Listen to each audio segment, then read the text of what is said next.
and probably his attorney's fees, probably. But his bankruptcy attorney lists me as a creditor, $150,000, to make him look like, you know, because you have to give credence to a bankruptcy. With Amazon Music, a voice is so he's listing debt that he doesn't really have. And I called the trustee, and they didn't care. They said, ah, the guy is so, you know, Alexa, what play is it, how did he put it? Okay. The guy that, or she, the guy that has his name out of it. Then why did he put me on there? So Mark, you're right. So we do have an offer. Going back in there doing work, would have been a freaking nightmare. Oh, you never. doing it right. You would have just shit out more money. Everything you need for the job. So I thought about You're spending more time on the job than away from I it. thought, if I get Lowe's you does it video, right by I having can what you need in raise stock and in the right and quantities then for any nothing size big job. comes with it. Like 250-foot and 1,000-foot rolls. Now of you did it shower right, rubber man. is simple. 12-2. Take your, what do they say? Take your looks. Boxes. I was wondering if I could get a job like that. Conduit you need. Same deal. Just hire us. No problem. Start with Lowe's. Ideal We home are, loans for your next It'd be funny if he just kept what he said did. that before because they have Well, I was going to be part of the programs deal that I was going to get and the they sign can back. pick a loan I'm program just going to trash for it. you. Yeah. Then I got to monitor that. I got to send somebody up there. to pick it Yeah, up. I know, it becomes. Loan, but with Yeah. Ideal Home I just need to Loans, get go away from beyond that job the and put it in my approval with rearview mirror as fast as optimization. possible. It's like when I get into a bad stock, man, I got to do the same. I got to take my fucking lumps because the longer I have it, the longer I hold on, the worse I just feel. I just got to move on. You're just sitting there hoping it's going to do a little bit better, a little bit better.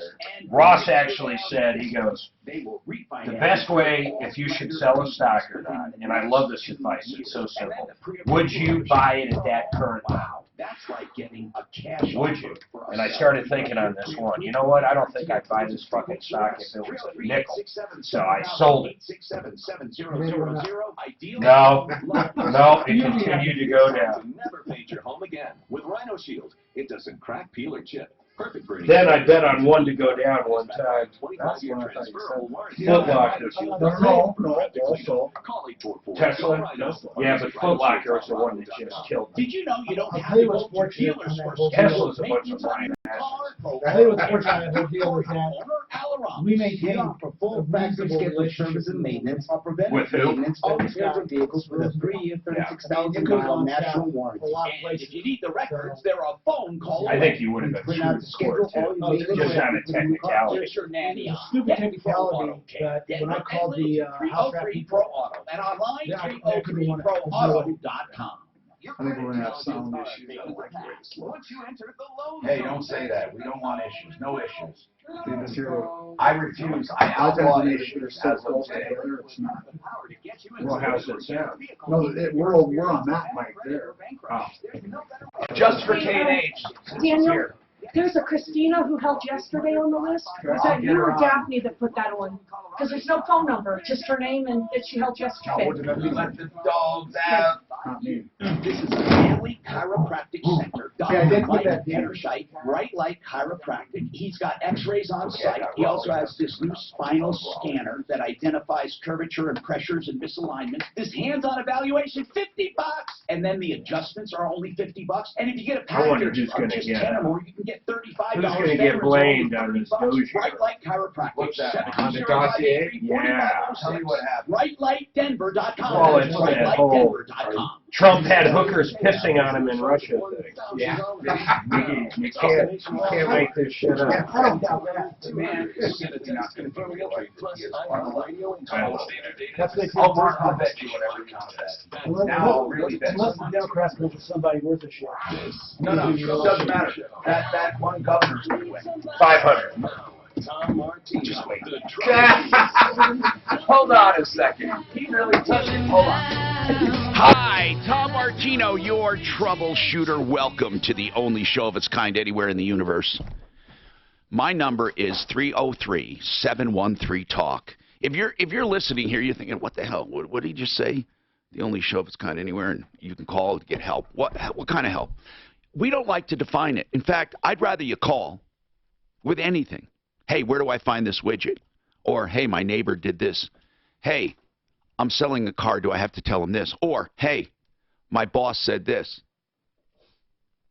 everyday life, every day, from the time you get up to the time you go to sleep, and even for those with sleep apnea, we go through the night. So any product, any service, anything you can think of about life, anything. That's what I love about the show.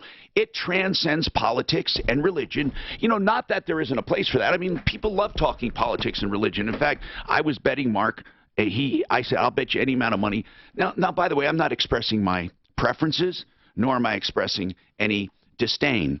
I am simply saying I personally believe, this is just has nothing to do with what I want or what I believe or my politics. I don't think Trump will ever be reelected, ever. And Mark says $500. He's so confident. I just think they're so out to get him. And I think you'll never see more. You'll see people, Democrats who, coming from everywhere, every nook and cranny. They'll never let him be elected. You'll see people that never voted before. Anyway, I just think that's how motivated they are. That's all I'm saying. Yeah, this illegals. Not a political statement. This is just motivation. Okay, so on help, information and referrals and consumerism. 303-713-TALK. But 24/7, you can call 303-MARTINO. 303-627-8466, and we'll get back to you.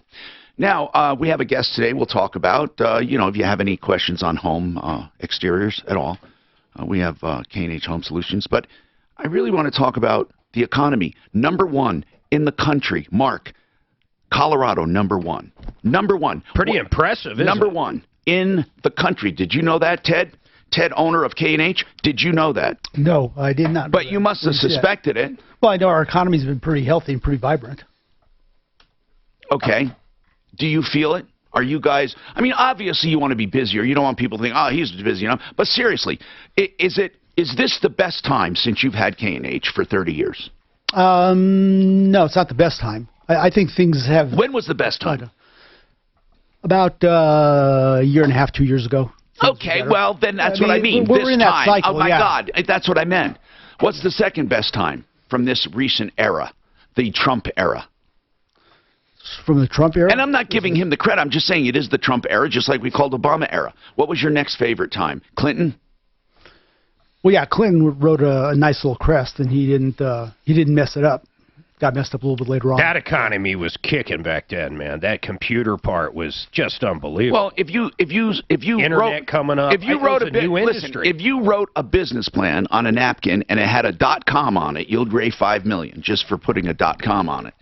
And I remember meeting out in San Francisco with some people when I wanted to take referralist.com to another level, and I didn't at that time, unfortunately. But .coms were the rage, and then they busted. So people, here's our number, 303-713-TALK, 303-713-8255. But I want to talk about something very important right now. And by the way, we will talk to our guests, but hold tight. K&H Home Exteriors or Home Solutions. I mean, so roofing, gutters, siding. I picture all this. Windows, doors, and you can call and ask about any of it. So, flying, aviation. It's not a topic we talk about on the show, but it's affecting people. And you know what? I was in Hawaii recently, and I thought to myself, look at all those people putting themselves at risk, taking helicopter and airplane tours. Why do I say at risk? Do I think flying is inherently safe? I do when you look at the number of flight hours compared to people who die. But I have to tell you something. It did not surprise me that 2 tourist planes collided in midair in Alaska. And why is that? I posted a story on Facebook. By the way, I originally did it to Quora. Did you read Quora, the question and answer forum? Yes, I do. Now, I posted it to Quorum, and it's going crazy there. And it's a topic that had to be said. And what it is definitely a problem. So the story is simply this. The death toll rose with the midair collision, but there is no surprise. Because the real problem, and I want people to know this when you go on vacation, in aviation, it's crazy. As responsible for our lives as aviation is, there is no standardized or normal system for entering the profession. None. Just like broadcasting. But broadcasting doesn't dabble in lives. When you want to become a surgeon, a doctor, you go to college, you get a prerequisite, you have to have it verified. Then you go to medical school, then you do an internship or a residency, an internship then residency. You work your ass off and have to get experience, which is monitored and observed. With airplanes outside of military, there is no formal training. Now, people are going to say, what do you mean? There are flight schools and you have to pass tests. That's all you have to do is pass tests and minimal flight hours. What I mean is this. Could you imagine your heart surgeon just learning enough to pass a test? Not being an intern. I mean just passing the test and demonstrating he can do it along with another doctor. And then one time they let him solo. They let him do it. Okay, you're a surgeon. What? Now this is a serious problem. I know people think, well, what do you mean? How serious can it be? Not many people die. A lot of people die. If you break down aviation incidents to general aviation or this kind of aviation with tourism, most training facilities or flight schools, the whole point is it's not standardized. Now, I know you're going to say, wait, I know a school that's standardized, and there are some part so-and-so schools that are standardized. But it's not required. That's the point. It's not required. You may have wonderful schools. You may have crap schools, but there is no standardization required. It's not like a college. So you can have an old plane at a local airport with a guy teaching the guy, blind leading the blind. They go to an airport as a young person, and they train to be a pilot. It takes 40 hours. That's all to be a pilot. And But you'd guess that in order to fly people like that, you need a commercial license. No, listen. Okay, go ahead. 40 hours. For a commercial license, you need 150. I can get a commercial instrument, listen to this, commercial instrument and multi-engine in 200 hours. Okay? Now seriously, these young pilots get as many ratings as they can quickly, and they become an instructor so they can build time. They're not even flying. They're sitting there. They build time as an instructor. So here's what usually they do. Most of them. I'm not saying all, but most. They go out and get a rating. They have about 40 hours. They go out and get their instrument rating at 150 hours. They become a flight instructor at possibly 250 hours and a commercial pilot. They don't, okay, now they're approaching 300 hours, 300, and they say, okay, now I'm ready. Once I build 500, so they teach for about 200 hours. Then they go away and fly cargo or tourists. Alaska is a feeding ground to the airlines, or Hawaii, or on the East Coast sometimes, Martha's Vineyard out there. Okay, so now you're flying tourists. You are the newest of the new. You have ratings but no experience, and you're flying tourism. Now you build to 1,000 hours, and the airlines will look at you, or possibly 1,500. But that is the path to becoming a pilot. And here's the other thing. When I say you build to 500 hours, or from 500 to 1,000, how do you know they built to that time? They keep a log, don't they? Right.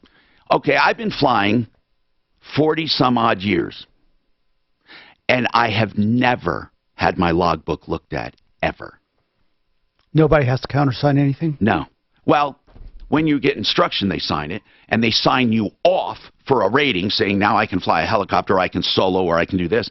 But there is no official FAA person to examine a logbook. With today's technology, there could be a computerized system where you monitor, you put in your flight hours and the plane you were flying. So if there's any discrepancy and someone says, wait a minute, I was flying that plane during those hours. In other words, it would flag it, right? Nothing. You keep your log, and if I say I flew 10 hours last week, no one can call me a liar. No one, especially if I own an aircraft. You can build as much time as you want. So what I'm saying is, I'll venture to say that most people have pencil whipped a few hours here and there. It's way more stringent than a CDL, though, and there's a lot more deaths caused by big semis than there has been by airlines Mark, for everyone. How is it more stringent? 6 months, if you're a commercial pilot, you got to get a physical every 6 months? Well, CDL 2 years. okay, I see what you're saying, but really think about it, Mark. I mean, a CDL, yes, can be a problem.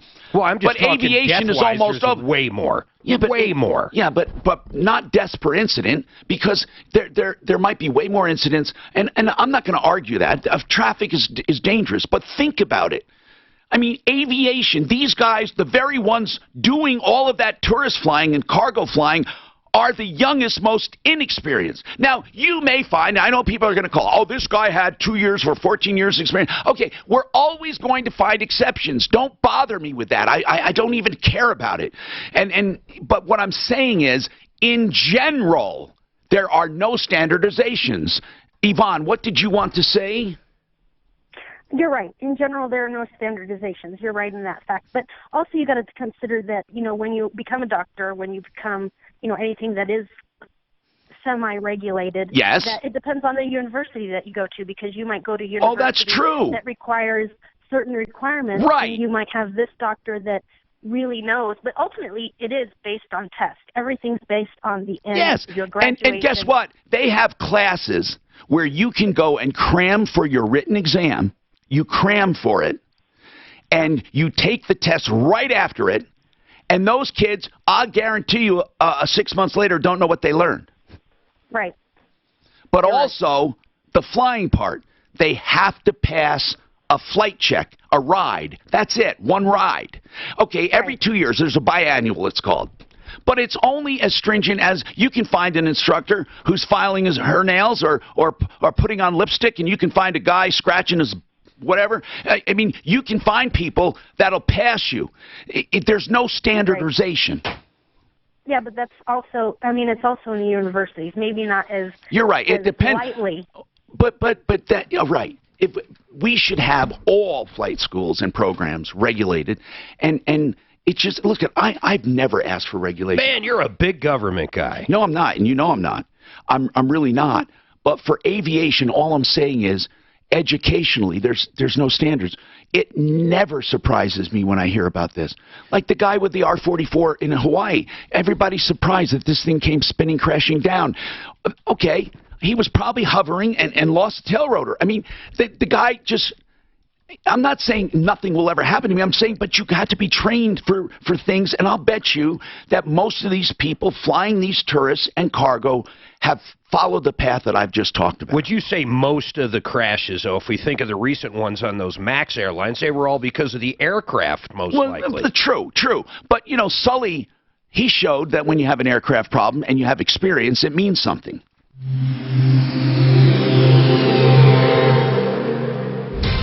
This report is sponsored by Wyndham Hotels and Resorts. There's still big backups on the north end of town due to that crash. Southbound I-25 approaching Thornton Parkway. Left lane remains blocked. Solid backups on that stretch, so pack your patience there. Getting reports of a crash eastbound I-70 at I-225. That's got you backed up to Havana. Off highway, northbound Huron remains closed at 112th due to a serious crash at 114th. No estimated time when it will reopen. Avoid the area if you can. The weather forecast. Going to be sunny today. A slight chance of afternoon thunderstorms. A high of 86 tonight. Thunderstorms early, then partly cloudy overnight. A low of 53. Right now, a few clouds in Denver and 75. With your traffic and weather, I'm Pete Wagner. 630 KHOW. With more than 6,000 hotels across the country, including Like just guys like me, they flew autopilot through the suit a lot. Yeah. And most commercial airlines pilots doing a commercial right now. TheRaleighHouse.com, that's the website for a premier addiction treatment facility started in Denver on Raleigh Street, TheRaleighHouse.com. They are wonderful people. They have a rural setting for equine therapy, animal therapy, and just a rustic setting. They have urban settings. They have settings in the suburbs. Whatever it takes, they're a loving, caring staff. But let me talk more about this line they established for the community. Any questions you have on addiction will be answered. Anything. Price, insurance, how to approach an addict, what are the telltale signs, what to look for, what happens now, what happens, and anything at all, free, confidential. You can call many times. It's not a sales job. Really, a caring, loving staff will answer your questions. 720-730-9722. 720-730-9722. Now, my records, that was like 2 over, right? 2 seconds? Okay, good. I want to make sure I'm on. What do you think with Walmart tomorrow? I think they're going to nail it again. What's that? Just their earnings. Oh, man. He started his at 11. Who would let their 11-year-old get tattoos? What's up? No. Come on. Is that even legal? Yeah. Don't tell me it's a face tattoo. Oh, right. Dude, there's nothing left of his face. Well, at least half of it. Really? Yeah, that's bad. His dad. No, that's wrong. His You know dad what? had No. his For a head parent to make off. for a parent to make a decision for a kid, how old is the kid? He started at 11, now he's 22. No, it's wrong. It's fucking wrong. Well, he's ruined his life by Well, you doing that. hire him, right? Come on. As a sales guy that shows up. Hey, I'm here from K&H. I'm asking you, Ted. You like my gauge? By the tattoos all over.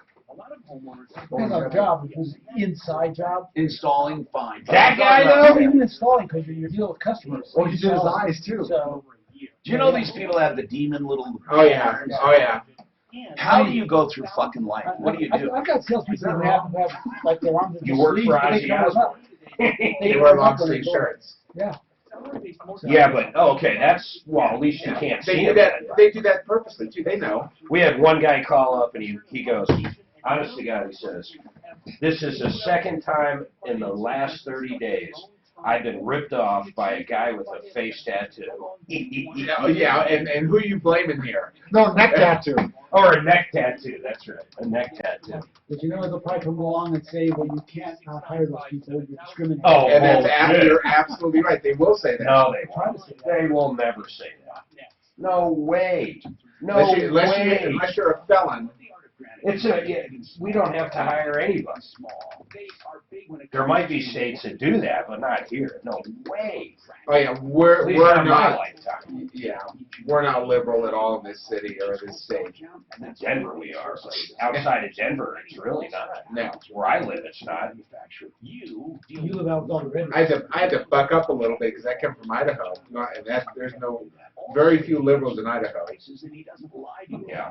No, Denver's. I mean, it's just our whole population. That's the only liberal pocket here. Yeah. It's just huge.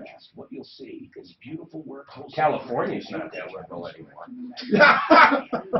I grew up in California. We're out. Pasadena, Arcadia area. Southern, you know where Pasadena is? Yeah. Southern, yeah, Arcadia. They're ruining that state. Oh, it's terrible. San Francisco's like there's fucking feces everywhere. Oh, I know. So he was talking about, going to the Bay Area. I mean, I lived in the Bay Area for 23 years. I was in Silicon Valley during the 80s and 90s. Yeah. It's, Okay. my office was in downtown San Francisco, and I had And to, it goes- even back in. And then here is where you can. Home now you did that. See, I was there in the early 90s, and I didn't see any of that, but maybe I didn't go to certain parts there. Is this, I was living is this back me, in- bro? Okay. Flag your arms if I'm an idiot. Hi, Tom Martino, your troubleshooter. Let's go to the phones. And yes, we're going to take everyone. Please hang on. Bennett, go ahead, Bennett. Welcome. Hey, Tom, K&H. Yes. 1993. Wow. I had them come out, put on siding. They did the soffits. They did the windows. I was promoting them in '93. And they came out to check the job. There was a few imperfections on a couple of the windows, and I said, no problem, I'll touch them up. And they said, no, just leave them alone. So I thought they were going to do that. No, what they did, they brought out brand new windows and put them in. Oh, my gosh. And here is the kicker. I never had to pay a dime till they were done. And we know the people that bought our old home. Yeah. Now, this is 26 years ago. We were there last week. Right. That job looks like it was just done yesterday. Thank you so much, Bennett. You know what? Yeah, thank you. Now, listen, man. I know that some people have had windows put in, and you may change manufacturers from time to time. Yes. They do them to your specs. You find windows you like, and you resell them. Most people do, okay? And there's nothing wrong with that. I don't know why people say, oh, we have our own factory. It doesn't matter. If you have a factory do it for you, and you have certain specs. But here's the real deal. They switched companies. The old company wasn't doing crap for the customers. K&H took care of them. I mean, even though they discontinued the line, it didn't matter. They did it directly. Okay, cool. Mark, what is your comment? Go ahead, Mark. Hey, Tom. Hey, I listen to you a lot, but yes, sir.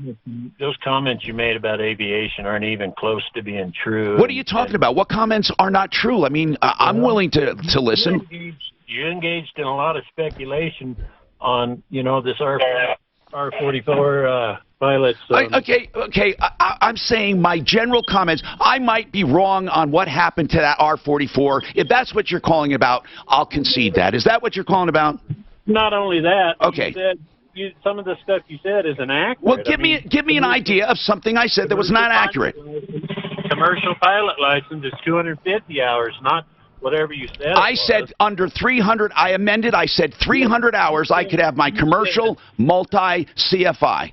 Yeah, under 300 hours, and that's not true. You got to have 40 before you can even take your instrument rating. I can have 300 hours. I can have 300 hours and be a CFI multi-commercial instrument rated pilot. Okay? Look it, man. I'm not going to sit here and argue with you. You're telling me how many hours do you need, Mark? You can't do it in 300, Mark. How many hours do you need? You got to have. That's what I was just getting at until you jumped. How many hours, Mark? How many hours do you need? You got to have 40 hours before you can take the private pilot. The average national average is 80 hours. 40. Then what? Then what? And then you got to have 250 just before you can take your commercial. Okay. Then what? It takes another 40 hours to have your instrument rating. Okay, you can do it concurrent. Mark, you can do it concurrently. Why are you telling me you have to add them up?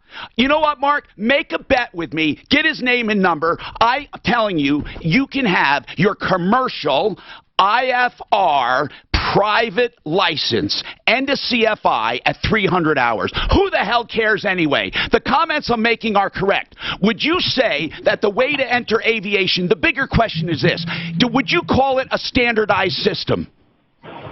Yes. Oh, really? Okay. Then you're part of the problem. If you think entering aviation is standardized, really? That means that you can find at least thousands of people that have gone exactly the same way. There is no standardized. You know why, Mark? Right now, one guy can enter a flight school, and one guy can get a 23-year-old kid at a country airport in a little tiny plane to learn. Is that standardized, Mark? Tell me the part that's standardized. I'm trying to. All right, go ahead. Go ahead. I'm going to start the timer. Parts are all the pieces that come together within you learning how to get your pilot license. There is no standardization, period. There are requirements. There are requirements. There are no procedures. You just keep saying the same thing. You keep saying the same thing over and over. Okay? There's a difference between requirements and standardization. My God, Mark, you might think I'm interrupting you, but you're not saying anything. So here's what I want you to do. I want you to address one thing. Where is the standardization? I promise I'll shut up, but I want you to stop preaching and just address the issue. Where is the standardization? I just told you. Go ahead. Go ahead. I'll listen, and I'll let these guys vote if they think it. Go ahead.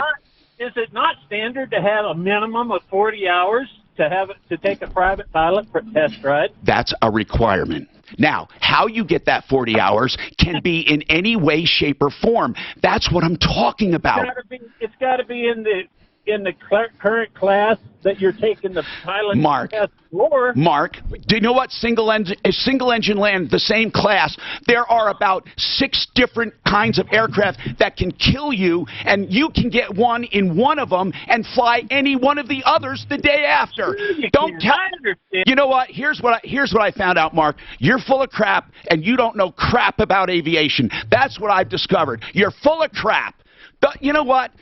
He just said, I said, there's a difference between requirements and standardization. Requirements, 40 hours. In the same class. What does that mean? I can take it in a Cessna 152, or I can take it in a frickin' 182. There's no standardization. Oh, I can go to a country airport with a 90-year-old instructor, or I can go to Emory-Riddle.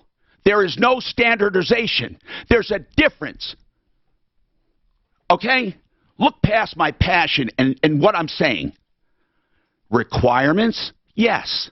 Standardization? No. You want to be a doctor? There are requirements, but there are standards. You go to a specific medical school. No one has a choice. They go to medical school, and that medical school is highly regulated. Then they have to do a residency. An internship. We have more coming up. Fucking listen. He just kept saying. It is kind of weird thinking some 22-year-old can teach you, or you can go to a top-of-the-line school. You know, he wanted to nitpick, oh, that R-44, how do you know the tail rotor went out? I mean, fucking pilots are the worst. They got to nitpick anything. You know how long it takes someone to tell you they're a pilot? No, how can you tell a person's a pilot in the first 5 minutes you meet them? He'll tell you. Man, that lunch was good today. Reminds me of my plane. Hey, Mark, I just want to make it clear, we did not bet $500. Okay. I don't know. I didn't see that. We did not do it yet. I said, name your bet. So this, I don't know if this guy's going to call in again. I agree with you. There's nothing. It's the whole thing. No, Of the everything Navy doesn't guy. matter. He's a moron. No offense, you guys are moron. We even asked him. No offense. This guy said he bought a vehicle and the mileage was all fucked It was up. all inconsistent. And it wasn't. Someone got an oil change in Canada and they reported the kilometers No, instead of he the... bought the vehicle in Canada. I don't know what it was. Well, whatever. He was Canadian, so it was then kilometers for the first. Centeno Schultz for living stem cell therapy. Centeno Schultz. If you are in pain, please don't even bother looking around. Centeno Schultz. MDs with multiple choices, not just stem cell. And that's the important thing. They have weekly seminars where you can find out everything you need. You can even bring your MRIs. They'll read them. They'll do some ultrasound there. But you can call them for an evaluation, of course. And you get 1 hour of the doctor's time. Most insurance covers it all. The StemCellExperts.com will tell you more about this incredible clinic. Really, a whole line of clinics called Regenix, but Centeno Schultz is the birthplace of all of them. Centeno Schultz. The StemCellExperts.com. 303-963-9201. Ask about their clinics. Ask about the overview, the evaluations, and their seminars. 303-963-9201. It worked for me, so let me look again. Go to that edit button again. I got a spot in 30 seconds. Oh. So but I really want you to help me, but it's not an emergency. But right after this, let's do it. Okay. I got one in 30 seconds. I'm going to use that racket you brought me. Just for today. some reason, really put it down. But you know me, Suzanne, it can go wrong. If I accidentally let go of it, it might kill you. Right? It's heavy. It's heavy. He brought in this racket. Okay, Simply Floors. Short. SimplyFloorsInc.com. I've used it. Mark used it. We use them because they have all the floor coverings of anyone else. But personalized attention in your home. You can go to the showroom at 52nd and Ward, but they'll come to your home. And then they have the best installers. And they guarantee everything. And here's the biggest deal. You save up to 50%. Definitely 20, 30, 40. SimplyFloorsInc.com. If you need rates in this low floor, now might be your time. Lower rates may help you to qualify. I'm just going to give it to you. Or I'll just give it to you. Okay, go here, and then you edit. Okay. I love it. I would Okay, actually with hang plus. it on my desk here. And then I can, okay, now hit your cursor, now I can type all See, I'm trying to find, I can't even find images of antique racquetball. On that, They couldn't be that old. I don't know. It's not. Okay, you want to do this? Do you want to email me what you want in the post, and I'll throw it on there for you? Wait, go Okay, email it to me and I'll put it on there for you. Rare. I'll put it on that and the troubleshooter show one. Yes. Right, so then they came out with, Whatever. I've never played with the round one, I just played the game. That's the first one. What was that? No one listening. Look how no little. one talking. Take aim, affordable and It's vintage. 895-0500, where we will listen and find the right loan for you. Look at this one. Look at that weird shape. Take aim, 720. Oh, the dock. Probably made just like tennis rackets. Probably made Love catgut. Can't Now, go wrong with good cat Set 'em off on your neighbor, sign them off and turn them back. You gonna go up there? Clear lens replacement. No glasses. Not now. Here's a nice tennis. Oh, look at this long thing. What the fuck is this thing? That is, what do they call that? That's where they play with the hardball. Mesquite? No, not. Speaking of pilots. It says rackets, racket. Antique rackets, racket. Look how expensive that fucking No, they play with a hard ball and it's really. It's like 3,200 for that. That would never work. Actually, when you hit those high shots, I'd be right there. The guy we just saw with on this job we screwed up, he's a United pilot. What is that called? Flies international. He like he's gone. Well, we fucked the job up, so yeah. But what was the F up? It wasn't obviously you don't do it intentionally. Was it something anyone could have screwed up? Did you get rid of the guy or what No, did we you can't do? get rid of the guy. Denver's Talk Station, 630. But it was, yeah, I'm glad. Hi, Tom Martino, your troubleshooter. 303-713-TALK, 303-713-8255. Okay, Linda, what's going on? What's going on, Linda? Oh, not, oh my God, I didn't know you was ready for me. Oh, I'm sorry. Do you want a little time? no, I'm Okay. ready. Oh Okay. my God, I've been hanging on. What's going on, dear? Well, I have a problem with neighbors parking in front of my house. Now, when you say in the front, do they block your driveway? No, that they don't. Is it all, okay, what kind of neighborhood? I'm in North Glen, a residential area. I own the house. I live on the corner. Okay, and is parking legal there, where they're parking? Well, yeah, it's a public street. That's what I was told. But now, see what happened. The gentleman has 7 cars. Now, 2 always end up in front of my house, which is okay. Do people park in front of other people's homes? At times, yes. We switch around every now and then. But I have 1 car that he parks. I have a sidewalk going out to the street. Yes. And he parks that car there, and it never moves. He had moved it once, and now on Saturday he moved it. No, I know this could be a problem. In fact, I've seen neighborhoods where someone has a custom van or a motorhome even, not like a giant motorhome. And I don't know what the rules are for those motorhomes. I've seen people with big giant boats out in their driveways and blocking views. Now, let's get this. Last year, September, he put a driveway in between the houses. Yeah. Where he was going to park all them cars. That driveway has not been used since the 27th of September. I don't know why. You would think people would prefer not to be on the street. But here's the problem, Linda, and I think Mark will back this up. What are you going to do? You can't tell someone not to park in front of your house. There are plenty of neighborhoods. I can think of one right now where I am, and people don't park there, but I can see what you mean. If they park there, and they could decide, I want to park there and just stay there, and it would be an eyesore, but you can't do anything about it, I don't think. Did you ever call and ask the police? Yes, I went to the city. I went to Adams County. Now, what did they tell you? What did they tell you? The public street. Right. And unless there's a neighborhood covenant or something people agreed to, did you ever talk to the guy? Oh, my God, yes. And is he nice? No, sir. I've been harassed from the day they moved in. I get the police called on me. And that's why I say... Oh, God, that's terrible. No, but, yes, and I'm 70 years old. I lived here 48 years. And they moved in 3 years ago.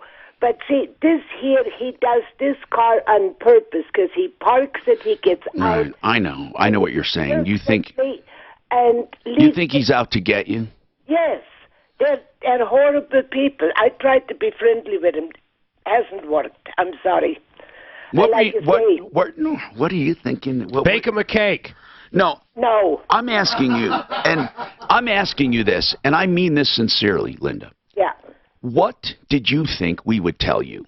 Like, what were you hoping we would say? I often wonder this. Were you hoping we'd say, well, we know our way around it or something? Or hey, we know a guy named Vinny that'll handle this. Yeah. No. No, I know. And I want to know, Mark, why do you always have to end those names with vowels? I don't know. Okay. So, I know no one ever says, I know a guy named George. Isn't that, hey, I know a guy named Vito. You don't say, I know a guy named James. Yeah. But I did have a cousin, Vinny, the chiropractor. He made the adjustments, you know? That's a terrible stereotype. Italians are upstanding citizens. Thank you. Of which I am 96%. I thought I was 100. But somehow, according to Ancestry, and what's the other one? The other one was better. 23andMe, they gave me way better results. By the way, Suzanne, we did both on purpose. And I like 23andMe way They were better. similar, though, right? A lot better information. Way more information on 23andMe. But here's the deal. So I'm 4%. I have some Greek and Asian. Did you know that? Yeah. Can I apply for any minority status? So you're a mutt? Yep. Well, really, 96%. Honest to goodness, that surprised me because, you know, I mean, my parents are from Italy. And their parent, of course, everybody was born there, and I'm here. So why am I not 100%? Because they were never 100. I don't think is there 100%? I don't think anyone ever got a result back. If you did, let me know. Okay, Chris has a comment on aviation. Go ahead, Chris. Yeah, I was going to say, I was agreeing with you as far as like the regulations being a soup sandwich. I got my private pilot's license around Detroit Metro Airport, and it's a congested airspace. And like within, after 40 hours, they want me to be, a flight instructor to gain more hours. And I had barely any night flying, had no experience in adverse weather. And I had a buddy that's his first time flying in a storm was flying to Windsor and back with a student. It's not. Chris, you're right. Now, I think that guy was agreeing with me without knowing it. He first of all, what he is talking about are requirements. There are requirements like 40 hours. But how you get that 40 hours, I mean, they might say you have to have so many hours of night flying or this or that. But like you said, you can do it at Detroit or you can do it out in Lyman. And you can get your license in Lyman and fly to Detroit. And that's the thing. I mean, well, I can fly out here and have no experience mountain flying at all. And exactly. That sheer. And or single engine land. He said you got to do it in the same class. Okay. Get an air coupe. Get an air coupe with no rudder pedals. You can get your license. Okay?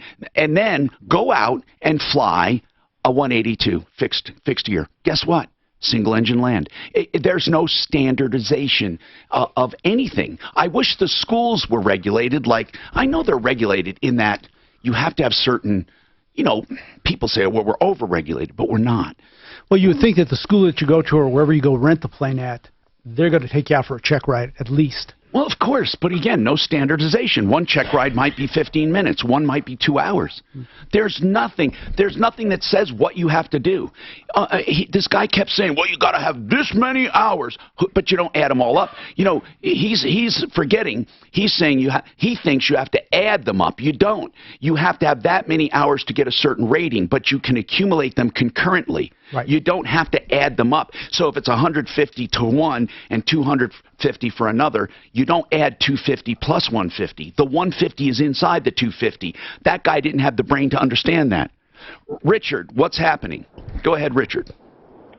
Hi, Tom. I just wanted to share an experience that I had with a buddy of mine going up fishing in Alaska. Yeah. We went on we were waiting for a small plane to get us to an island, pretty much, in Alaska, and a plane pulled up in a field, and it's just a small plane. The pilot, me, and then my friend. And the plane pulls up. I'm looking at it, and I go, "Is that duct tape on the plane all around the plane?" And he says, "Yeah." I said, "Are you the pilot?" And he goes, "Yeah." He goes, "How old are you?" He goes, 18. And I says, "Do you have your pilot's license?" And he goes, "Almost." So we load everything up. We're getting ready to take off, and a van pulls up with like 4 kids that are going to be on the plane because they're going to go visit their relatives. And he was going to fly them. And he was going to fly them. And I think what they do is they hop on other people's, their planes. Yeah. So they get there for free. Wow. That's the way they travel back and forth. Yeah.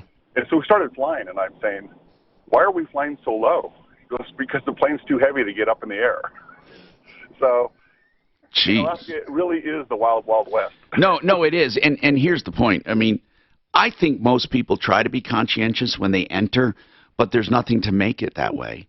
Well, I think Alaska, maybe more than a lot of other places, because it is so vast and uncontrolled and regulated.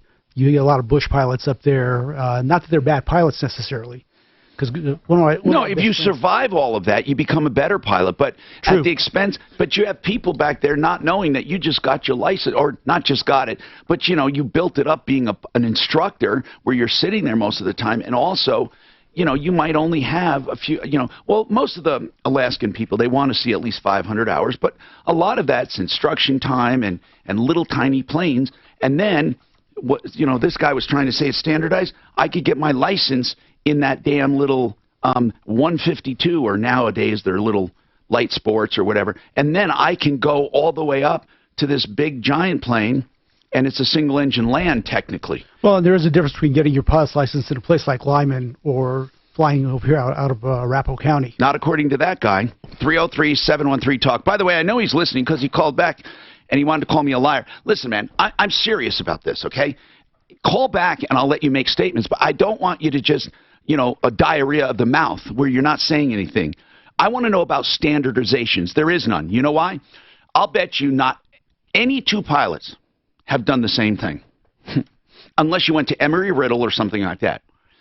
We have Aspen Flying Club at Centennial Airport. Okay, they all do about the same, but not even.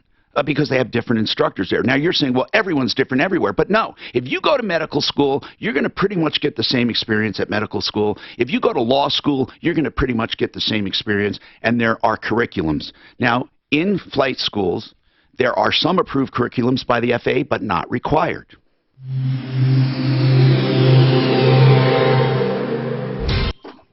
What do you call a pregnant flight attendant? What is that? Pilot error. Real quick, I could edit the Troubleshooter show one, but not the referral list. So I was going to delete the referral list and repost it. Exactly. Okay. Speeds have improved, but travel through there with caution. Let's drive to the spot. Let's send I-74 the elevator. I know Mark does this too sometimes when people they get pissed, and it's almost good radio. You just let it keep babbling, and then 20 seconds, 5 minutes. Truly, the only reason I'm interrupting him is he kept saying the same thing back. But even when people get pissed With more than like that, 6,000 hotels across the country, including Oh, what happened? You called back and then you disappeared. and Super 8. A great hotel by Wyndham is closer than you think. Find one near you. Did you book finish your that own lady in at with the card for her house?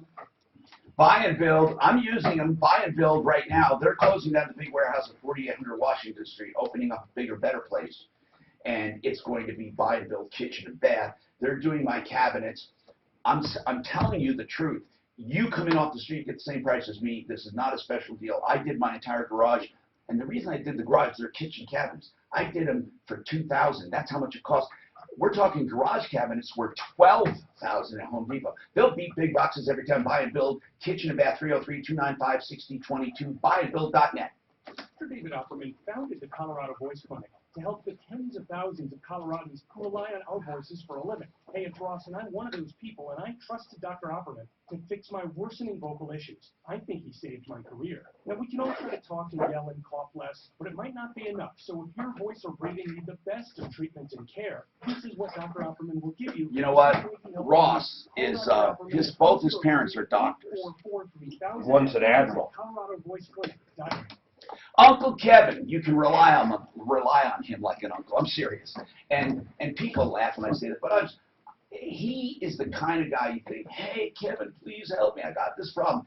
Sheridan Auto Tech, all I can say is trust, experience, and reliability. Thousands of customers. and he loves making long-term relationships, honesty, value, experience, knowledge, convenience. 303-455-7242 in Lakewood and Aurora. That's SherryAutotech.com. I called the uncle last night. You always laugh about uncle. Long-term relationships with his nephews. Come sit on Uncle Kevin's lap. Why has uncle become a pervert? Because everybody's got a perverted uncle for the Funny most uncle. part. We call him funny uncle.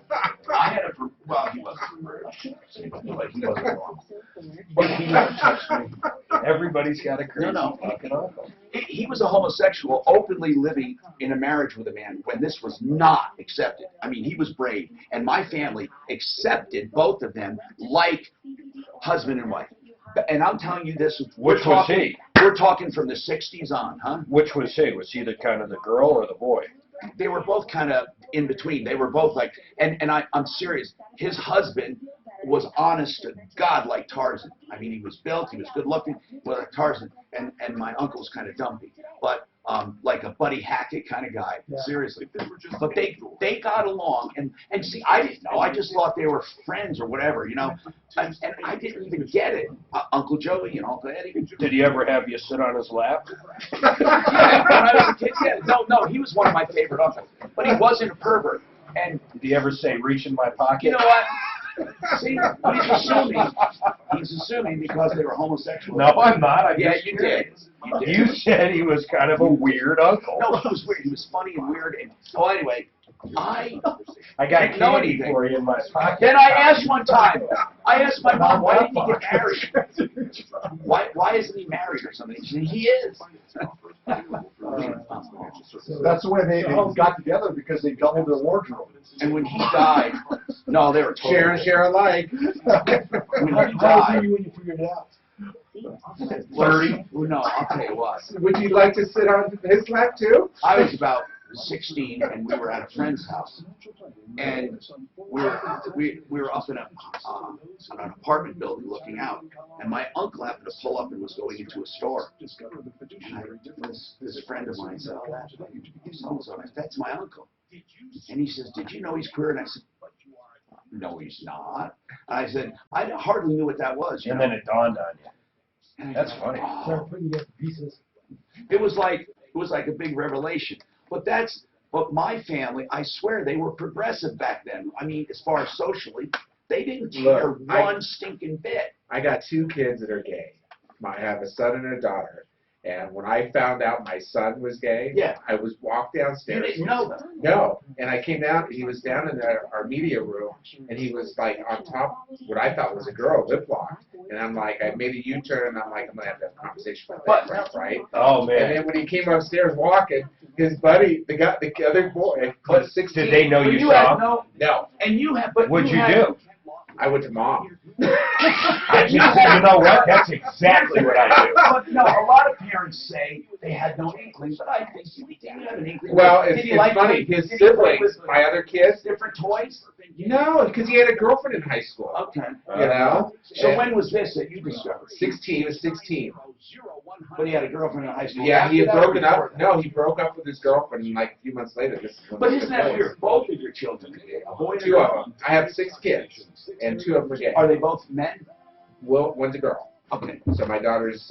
Do they have relationships? Absolutely. LTR. Hi, Tom Martino, your troubleshooter, 303-713-TALK, 303-713-8255. Bob says he has a solution for the parking problem.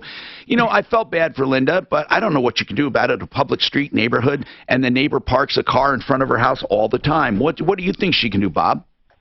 Well, what I ended up doing is I went to my specific city, and also I looked up the rules and regulations on the website. And then I ended up... What are the rules and regulations in your particular case? In my particular case, well, they had a trailer there, and the trailer was kind of infringing on my driveway. But this was a subdivision, right? Yeah. You know, in neighborhoods, before there were technically subdivisions, there were neighborhoods, just neighborhoods. And unless they adopt covenants, there are no rules, except for, of course, zoning and use laws. Yeah, I had no covenants. Oh, you had no covenants? No, the covenants was dissolved. So how did you end up doing something about it? I called the police. But what did they find him on? What was the problem? What did they get him on? My specific problem was that they had like a fifth wheel parked there. Yeah. And they says, hey, you can only leave it there for 24 hours for loading and unloading. Yeah, but here's the deal. Thank you for that. She should check, really, with zoning, just in case. But with most vehicles, I don't think that would apply. Now, there are some cities, I've heard, where you can't leave a car overnight in the same spot every day, unless it's in front of your house and you get a permit. She should just make nice with the neighbor. She said she tried and he's out to get her. She sounded like a nice lady. She sounded ancient. She's only 70. I say only. You know what I mean. Smoker. I'm start thinking. She kind of had a Spanish accent. 303-713-TALK. I'm within spitting distance, you know. It is only 70. God almighty. Whoever, I remember the Beatles song, When I'm 65. That's in your rearview mirror. And but I'm thinking that, shut up. I was singing that song, going down the street, and there is this, the immortality thing I still had in my brain.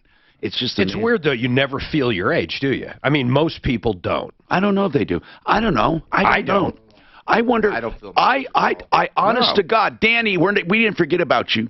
And we have open lines at 303-713-TALK. But I'll say this. I tell this to everyone. For some reason, when I got to be 26, my reasoning and thought patterns did not change after that. So I still felt 20. I don't know why that year, but I remember it.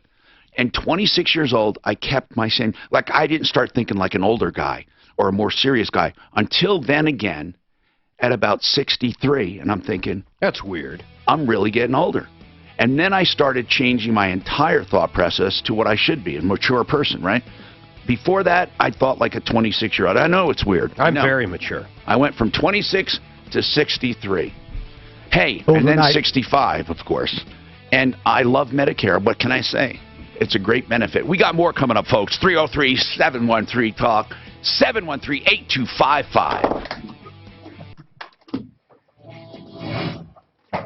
I call Martino for Ideal Home Loans for your next Ideal Home Loan, because Ideal wants to make sure... Where we play racquetball, man, there's like one way in, one way out of the locker room. So picture as soon as you walk in the locker room door like that, there's a hot tub that is just disgusting. Just disgusting. Stinks. It smells. It really does. Then there's like 5 steps leading up to the hot tub. So as we're getting ready to go play racquetball and we put our, switch out shoes and shit into the locker, you're forced to walk by this hot tub to get to the door. There's this dude that had to be into his 80s. When we got in there, he was in the hot tub. So what? He gets out of the hot tub. You saying they can't use a hot tub? He's buck naked. He's 80 plus. He's got just rolls of fat everywhere. He lays on the 5 stairs like this, with every bit of junk rolled out like you couldn't believe. Balls down to the ground. I didn't look. And he asked for Dan's number. I didn't look. Did he, honest to God, did he? Or you just done? You've never seen anything like this. You go, where? Don't you have any legs? I mean, I don't even know what to say. Like, don't you feel stupid? That happens all the time. My He feels comfortable in his skin. Yes. Oh, man, but no one else feels comfortable. He's 80-something years old. Do you think he gives a shit? I'm telling you that EN, they call it, and it happens at my gym all the time. Dude, he was so sprawled out. So I go in, I'm like emotionally disturbed at this point. So I walk in, he's emotionally disturbed. I'm distraught. I'm waiting for him to come in to start playing racquetball, knowing he's got to walk by this fucking vision too. The second he comes in, I knew he was going to say something. I couldn't even talk about it. He says, I don't even want to talk about it. It was so disturbing. I had no idea. As you get older, your balls hang 3 feet. Oh my God, that's terrible. Not that I have that.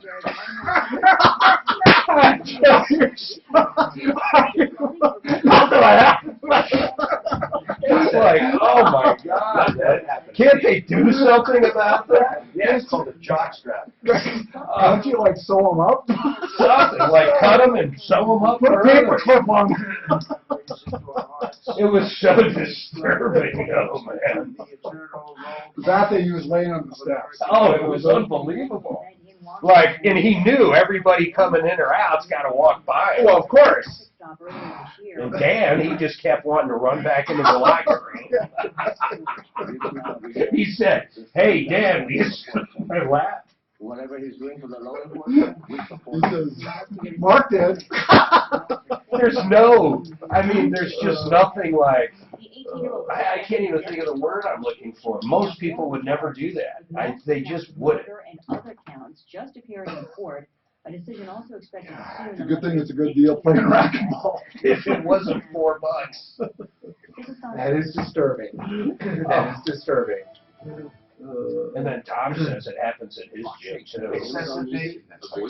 So we were in Fiji about 15 years ago, and you get a lot of Australians that go to Fiji. It's like they're Hawaii. Yeah, I know. Yeah. And we're down at the pool, right? And this guy comes walking out. He's got to be 65 to 70. Huge man wearing a pair of Speedos. Oh yeah. Because that's what they wear. In Europe, that's all they fucking wear. And I'm just like, download the Amazon Music app today. I look at my wife and I go, I can't sit here and have this guy anywhere near any kind of view. Because he's walking, and it's just, I mean, it's disturbing. It's really disturbing. Punta Cana was that way too. That's like Europe's Mexico though.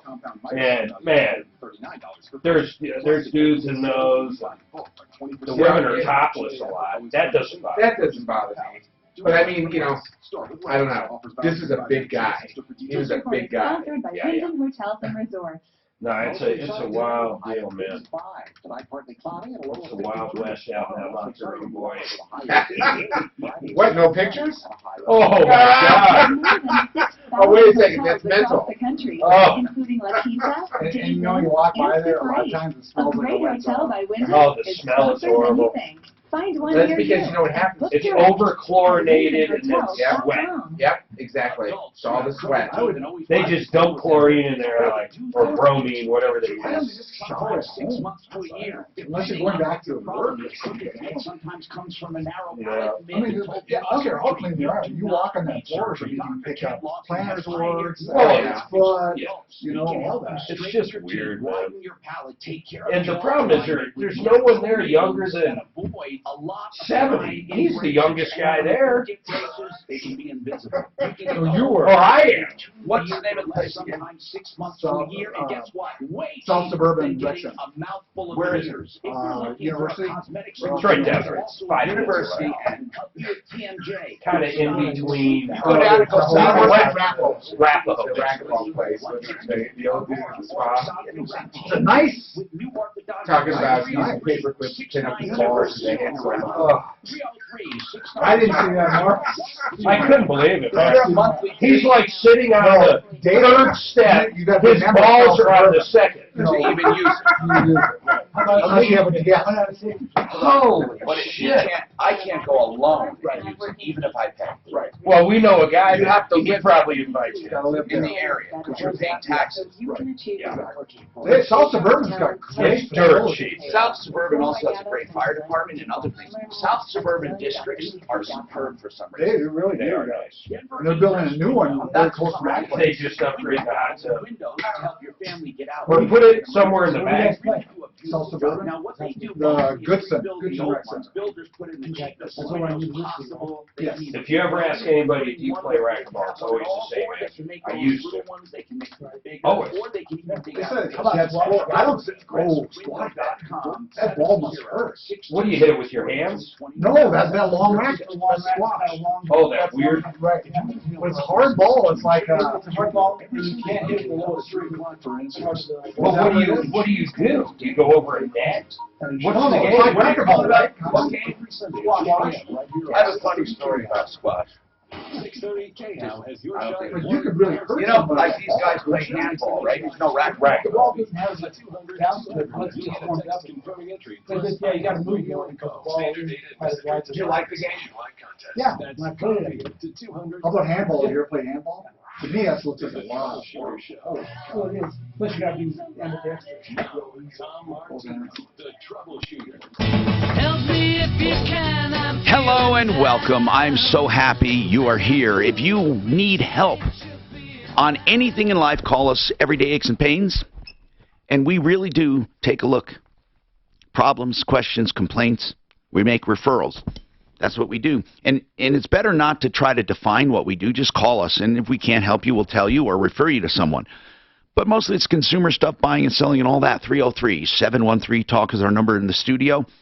This number, though, I want you to pass around. Seriously, we love it. We go through every message, and if you leave contact information, we get back to you. And that's 303-MARTINO, 303-627-8466. Okay, so K&H Home Solutions with us, and they do windows, doors, siding, also roofing and gutters. I've known them for so long, since Ted took over the company, and during that transition, 30 some odd years ago, and he did my home, God, so much for us back then, and through the years. I can't even count how many times. We go back a long way. No, I mean on complete house windows and roof. One time you actually did a roof one time because you had a weird roof. And I had a weird roof that was done. Excel didn't do that roof. Then Excel, of course, has done roofs subsequent to that. You've done some siding for me and all kinds of stuff. Anyway, welcome, people. You can ask questions about anything on your mind. And did you have something? Yeah, do you remember our common man, Ming? Yes, the guy that said, we had a discussion about dogs, and truly, we didn't want to make it a comedy. But did he eat dog? And he said, yes, growing up, there were he grew up in places China. He just emailed. He heard you last hour say 96% Italian. This is a cool factoid. He said the other 4% is probably Genghis Khan. And the reason he said that, though, and I didn't know this, is this guy, 1 in 200 men are his descendants. 16 million people walking around right now are directly related to that guy. Because of his conquering ways? Yeah. Now, here's the deal. That's crazy. Here's the deal. My ancestry came back, and my 23andMe is 96% Italian, 4% mostly Asian and some Greek. And that's interesting. Now Susan has a comment on ancestry. I said between the two, I like 23andMe better. What do you have to say, Susan? Hi, I didn't like the ancestry. I did it, and I just tried 1, 2, 3. I don't have it back yet. I did come back 100%. You did? I did. 100% on what? 100% Jewish. Really? Are you the Susan I met like almost 40 years ago? Yep. I recognize your voice. Almost 40 years ago, I was doing a story, I think at the time, on the first kind of telephone that was on the internet, right? Rotary phone? No. What was the phone I did a story on? I think they actually called it iPhone, but it was before the iPhone. Right. It was over the internet. She was making phone calls before anyone on the internet, and I featured her. And I think you're blind, right, Susan? I was the first one to ever do voice conferencing for over 1,000 people for a company on the internet. Am I right? You are blind? Do they call it blind now, or is that not politically correct? I don't know. I don't know, but this is why the first time I call you say that. But, I'm sorry. I'm not going to bring it up anymore. She says I say that. I'm not going to say it anymore. I even remember you always saying that. Okay, fine. Every once in a while she calls. I promise. Next time you call Susan, I won't say a word. Okay? I won't say a word about it. I promise you. I promise you. David, oh, I'm sorry. We're getting an expert, David. Hang on. Okay? Danny, you want to promote a golf tournament, right? Yes, sir. Now, I love the way this happened. Deputy Dan spearheaded this. What happened was, first of all, they were upset. These parents were upset because the golf course penalized their son, or the courts did. Who did, Dan? What happened there? Yes. Great question. Your mic's not working there, Dano. Hello? No, it's not working. Just turn it off. Okay? It sounds lousy. Just turn it off. No, hold on. Danny on the phone, I can hear you. I'm talking to Deputy Dan. Can you give him your mic there? Okay, so what happened? So the guy's son, he's like 32 years old, autistic, very nice kid, was walking around the golf course, and there was a fence, an older fence, and by the bathrooms, and he was just playing with it and fell over. And somebody had called the cops, and they arrested him. And for vandalism. Handcuffed him and put him in the car. And he had a phone, but he didn't know how to call out. He could only answer it. And by the time that they got him and stuff, he had already been handcuffed in there, and they were told that he had to pay $1,800 for the damage of the fence. And it was an old piece of crap fence. It was an old piece of crap fence. So Dan calls the golf course, and when they found out that he had some disabilities and he had autism, and they really came through. They felt bad. They said, oh, my goodness. And they totally took back the damages. They didn't want any damages, right? That's correct. And then, so they reversed the damages, meaning that he didn't have to pay. And then they said, you know what, we want to do a golf tournament for autism. Isn't that wonderful? Yep, that was Deer Creek. Yep, they're very, very stand-up.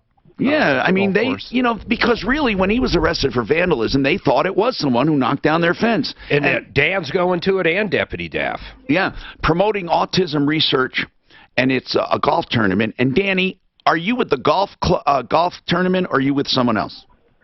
No, sir. I'm with an organization called TACT, which stands for Teaching the Autism Community Trades, and we're a 501c3 nonprofit that teaches individuals with autism.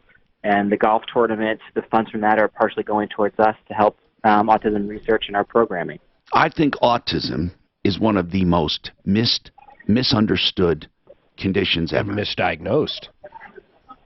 It's a very controversial topic on a lot of fronts, yes, sir. It's 1 in 45 children now that are being diagnosed with autism. So here's the deal. You guys are going to put on this tournament along with Deer Creek, did you say, Dano? Yeah, Deer Creek. And tell us the details so people can sign up. There's still time. Yes, sir, there is. So they can either go to our website, which is buildwithtact.org. Hold on, Danny. We got to go real slow for this. When we give out a website. So what's the website, the first one? Sure. It's buildwithtact.org. Okay, and TACT is T-A-C-T, buildwithtact.org. What else?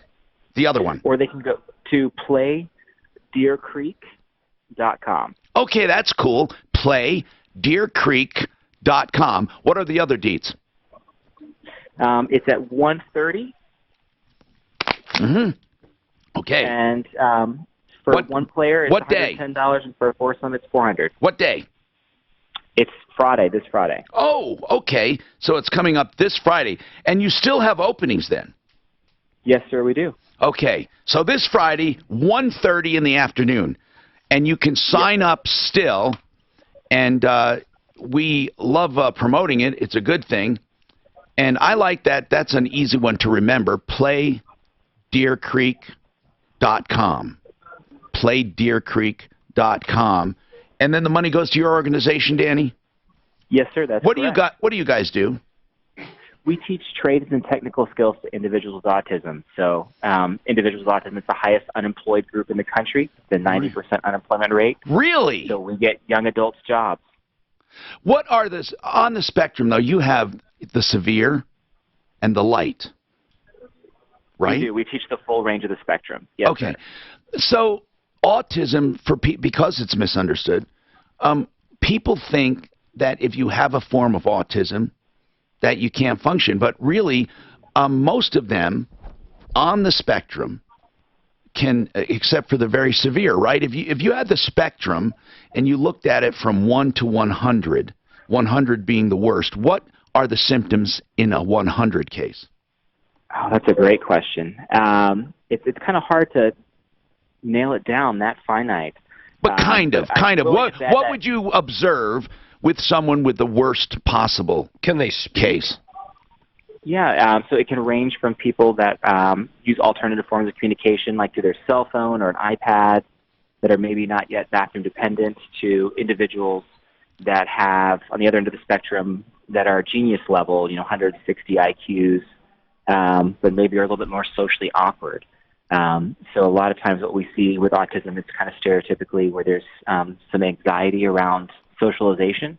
So although that individual might be brilliant, they just have a hard time in social interaction.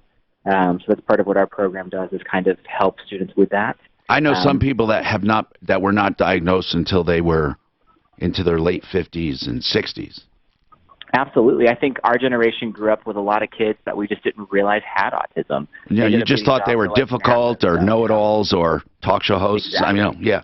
So anyway, thank you very much. We do appreciate this. And it is this Friday, playdeercreek.com.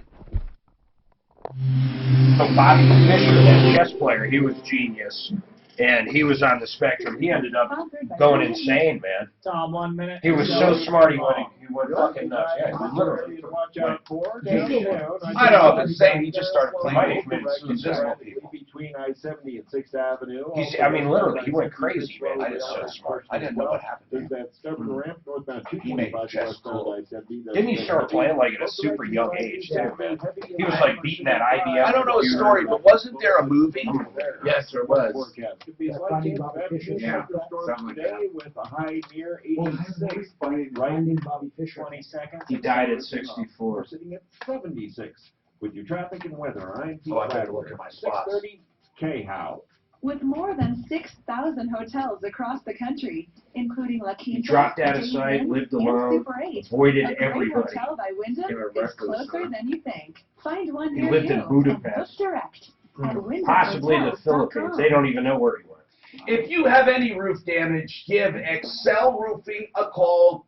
These guys are the pros at handling insurance claims, and they'll never pressure you to sign until you're ready to get the job done. Then they don't take a dime until it's done. So when I needed a new roof, a few times, Excel Roofing did my roofs and repairs. 303-761-6400. That's Excel, as in excellent, roofing.com. And Excel Roofing is the best. I say this a lot. They're the best run company around, not just a roofing company, but just the way Jay Brex does business. I know him personally. Our kids were born close together, and we've kept in touch. And I know that every bit of his business ethics are for real. I mean, this guy will never cheat anyone, but better than that, he instills a sense of excellence in the entire company. And they all love what they do. It's really unheard of in the roofing industry. ExcelRoofing.com. Listen to this weird. He wanted to kill all the Jews towards the end. But guess what? He was a Jew. That's amazing. Did he know he was a Jew? Yeah. Our family specialty. God. You know, that was killed How in the odd is that? STEM school. Okay, so there's a memorial for him at one, and right now he loved Jeeps. So there's about 1,500 Jeeps parked on Colorado Boulevard right Oh, now. that's cool. Yeah, for this. Anyway, somebody want me to take guys out. We should mention that. They might need this. Yeah, get his name and all that. Look in your kitchen in just a week or two. This kid really sacrificed himself. He ran right toward him. He was very close to him. Yeah, I don't think he would give it a second thought. His name is, ready? And enjoy it for many, many years to come. Kendrick Castillo. And even replacement windows and doors. I think he might change how people react to shooters. Well, I think it's all in. You know, because like I said, look at Columbine, they were hiding underneath the desk. Oh, yeah, In fact, there could have been absolutely. another 20 kids killed if they would have killed themselves. You know what? At that Columbine, that fucking sheriff. Oh, worse was that other guy. The coward. He was the worst. Coward, you're right. I want to see the link. I want to see the link to that video. Mark, I find it hard. You have a link to an actual video showing him earlier. Oh my God, it's unbelievable. There's a video. All on video. He walks up to the door, here's gunshots. I want to and see the link. I want to see the link. I can't believe it.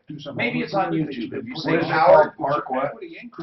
Parkland shooter. Howard, say, Parkland. Howard at Parkland. Parkland Coward video. 720-895-0500. Whoa, wouldn't that be? Oh my God, isn't that terrible? He comes right up. Hiding his gun. And he retired. He was going to be new that 2 weeks later. 2 weeks later. Did he deny it? He made a. Hey, make sure the audio's not on with this computer here. Attention, if you've gotten a letter from the IRS or state about back taxes, please listen. Or you not showing that? That's not here. Urging you to call Larson Tax Relief. Wait, okay, where is this? Call Larson Tax Relief with any back tax issue. they'll eventually catch up to you. Like I said, Write this number And then he gets his pension. yeah, I can't. Wait, me and my fellow classmates, as well as others, rushed back to our classroom as we. Here's a video right here. My friends Ron and Jack Larson and their team of experts at So he Larson. drives The Parkland Coward. Okay, there he drives up onto it. This team of He didn't experts lock knows doors, though. exactly how to No, he didn't lock doors, no, but he just listened to it shoot and then he ran away. selection calls, and they'll get you the best possible. Here's the shooter. while Look. treating you with compassion. Here's the shooter right here killing people. And It he says he here's left him out, but what does it mean? He left them out in the hallway to be killed. Never too late. He left them out. He didn't go in. 844-LARSO. They just showed it. You literally saw him drive up. It was kind of cool how they did that. Keep it on K-Now to keep up with what matters. No, this is a different story. That's a different one. This is a different story. 630. What did you search? The Parkland Coward? What would you search? Mine is Parkland. totally different about a guy. Hi, Tom Martino here, 303-713-TALK, 713-8255. There's a memorial today for Kendrick Castillo, the boy, the student, the man who they are crediting at rushing the shooter and giving no regard to his life and to trying to protect other students. I mean, obviously, he did not even think of the consequences. He just tried to wrestle the guy down. And because of that, they're saying there was a lot less bloodshed. And there's a young man that was a hero. Yeah. A young man I that mean, was a true hero. there's no other word for it. Because I think hero's overused. I really do. And because it's overused, you hear guys like this, and you think, well, maybe even more than that. But he is a hero, someone who, does something else, not necessarily a hero. This is a hero. And this guy is being honored today. And Suzanne, you said that he loved Jeeps. That was That's what a gentleman factoid. called us and said. Because of that, there's Yeah. some kind of parade of Jeeps? There's about 1,500 Jeeps up on Colorado Boulevard right now. Oh, I wish we could get a look at that or any of that. Yeah, it'd be cool if we could see a picture. The news is not reporting on it right yet. Maybe at noon they will. Well, maybe somebody out there that's on Colorado seeing all those Jeeps Yeah, out send there us has a video. phone. That's a take great a little idea. video. Great idea. Gosh, get him. You want to be a producer?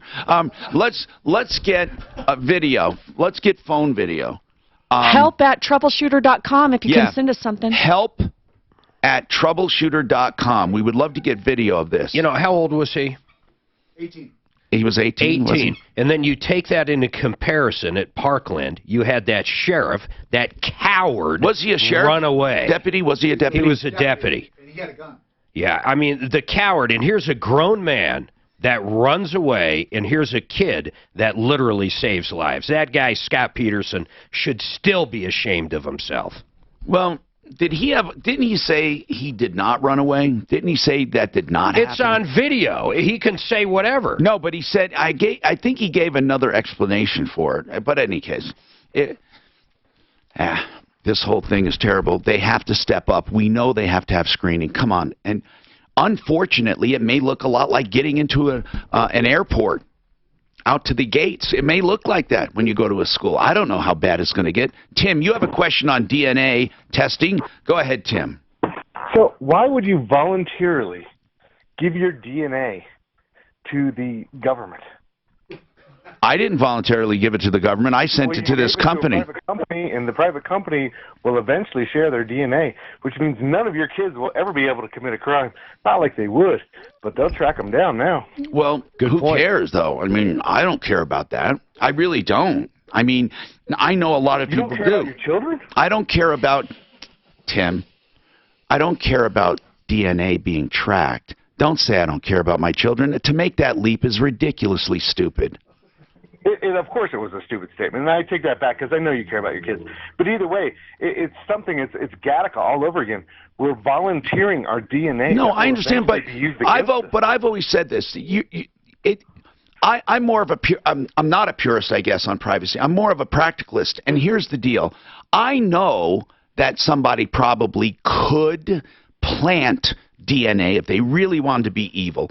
I have more faith in law enforcement and justice system, even though I watch a lot of movies and TV shows where stuff is done.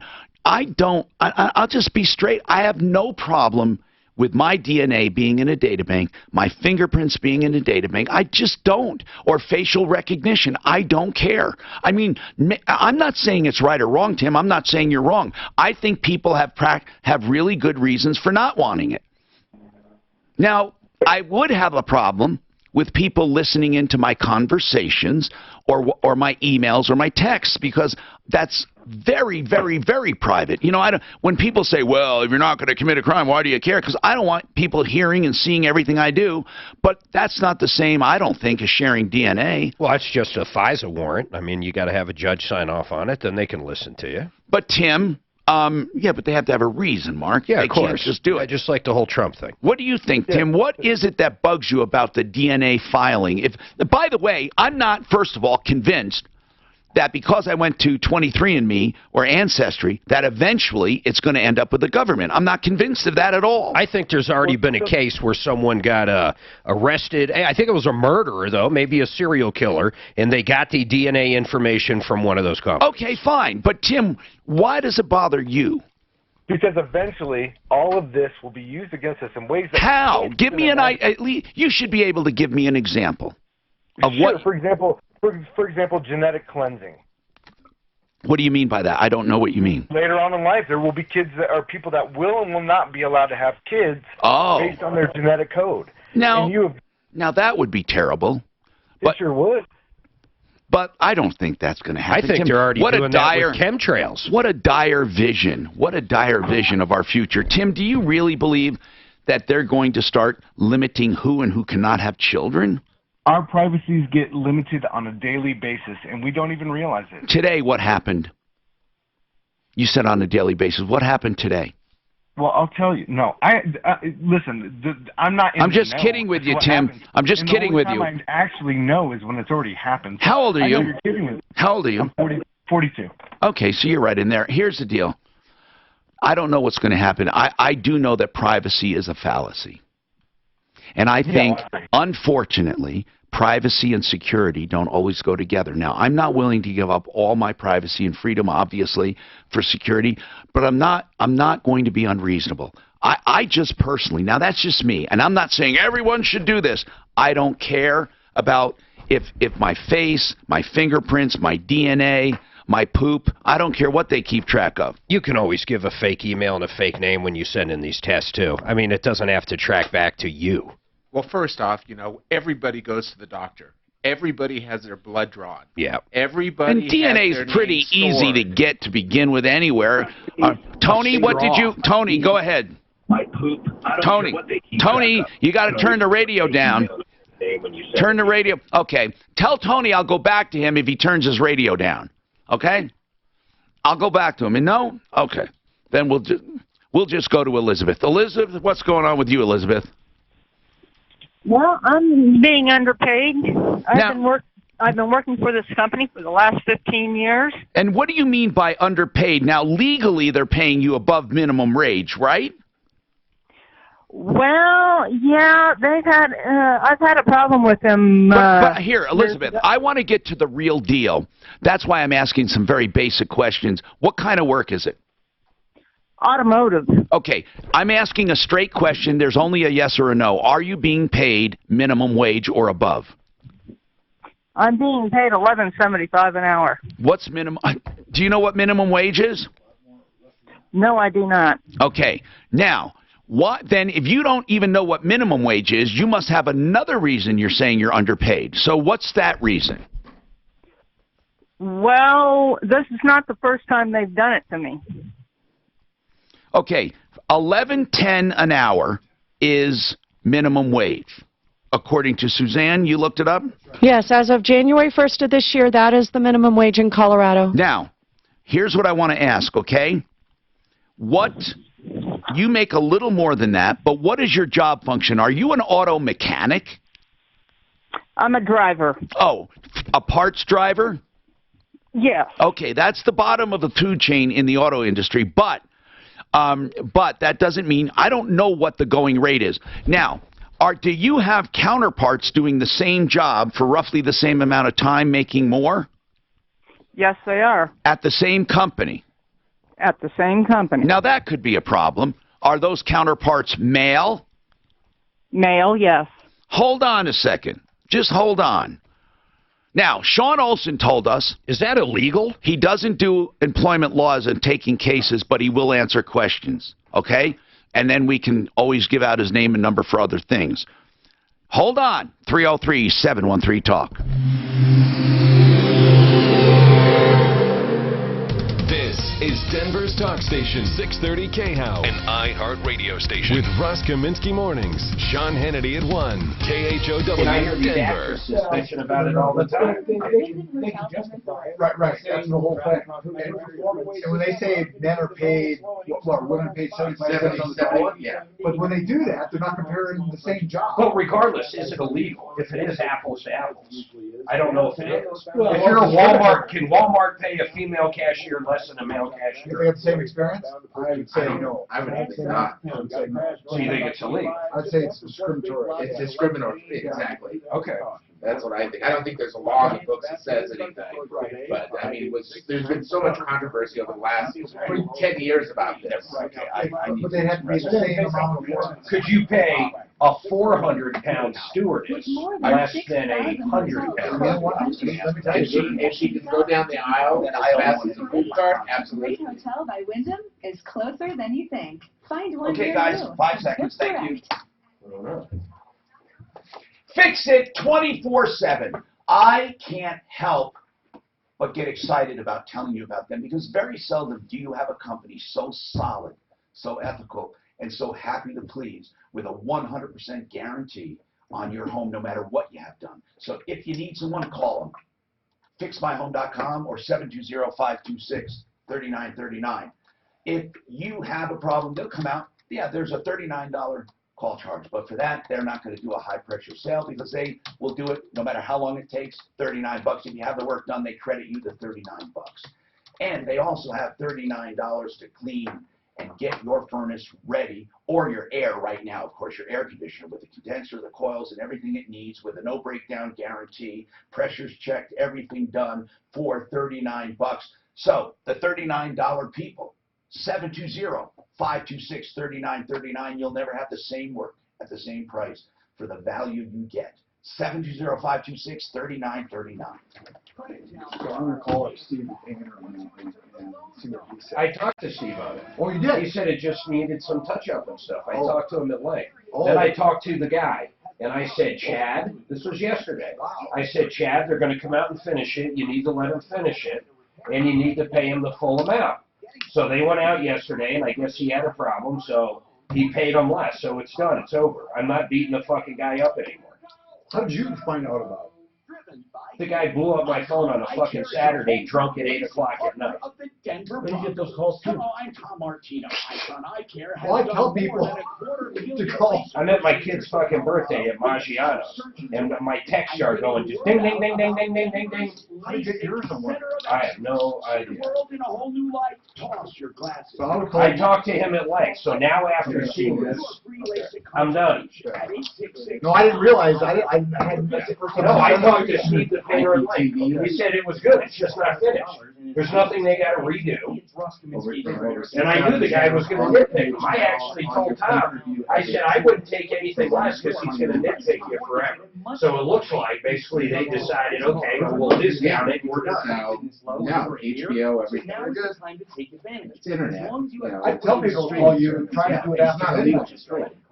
So, but they have everything built around it. So if you use an Amazon Fire Stick or some other different things for it. Today, it takes just So, 10 minutes because to we're start. ready to There's no have commission, no obligation, no pressure, and never any upfront fees. You all Just have, a loan 'cause I can get everything customized that I for have now your for needs. You might $50 even a be month able to delay instead up of to 160 2 months of the mortgage payments. You have nothing to So, lose except a But bunch they, of I was going expenses. through it and So looking at give all them the a different call, channels. 303-695-7000, that's 303-695-7000, or online at AmericanFinance.net. Yeah, apparently it works great from what I can see. I mean, you can only go by reviews and what everybody says. A criminal So, charge but you can and do a a free civil trial for proceeding against 24 your hours on it. license. Get an experienced, aggressive attorney who can help you But in they've both. got great channels. Joseph A. Lazare, You can go to Britain, watch all 303-429-6229. their channels, That's any country, blah, blah, 429-6229. blah. Denver's talk station. Just keep with the sports on, tune into that, whatever. So, the different countries they pull from. 8,000 channels, premium. Entrepreneur. Let's make sure your current payroll provider isn't overcharging you, shall we? First, go to your Anyways, payroll that's provider's how you website get to see what Netflix you're over there. currently paying. Oh, what's that? You So, can't clearly see your pricing? but, so yeah, IPTV Plus. Another one is, I think it's Voltronics. There's another IPTV. There's a couple of them more like this. If you I go think to they're kind of patriotsoftware.com, same Netflix coverage. is just one of the our offerings. payroll pricing for Pardon? companies with 1 to Netflix is just 100 one of the employees. offerings. Yeah, Well, there you go. IPTV Plus. At least now you know what you should be paying for payroll. Go to patriotsoftware.com. Use promo code RADIO and get 2 months of payroll processing free. That's patriotsoftware.com. With patriotsoftware.com, accounting and payroll, keep your time and money. Go with a sure thing. Excel Roofing, 303-761-6400. Is this me? Tom Martino here. This hour brought to you by Frank Duran, therealestateman.com. Frank Duran, just put a cape on him and you'll be convinced he's your superhero. Did you know he even found out about transfer of utilities and everything that needs to be done? This guy, I wonder if he sleeps at all. You'll never be better taken care of ever. Buying or selling real estate, just put it in his hands. And then you're going to call and thank me. 303-920-1622. Frank Duran, therealestateman.com. Okay, now, Elizabeth says she's underpaid at work. She's getting paid $11.75 or something. Minimum wage is $11.10. But one of her biggest deals is that males are making more doing the same exact job for the same time. Elizabeth, you actually have examples in the same facility. What facility is it, by the way? What do you mean? Okay. What facility? Where do you work? I prefer not to mention the name. Okay. Do you think they would know you by first name only? Yeah. Okay. Is it a They big... might know. They might know me by my voice. Okay.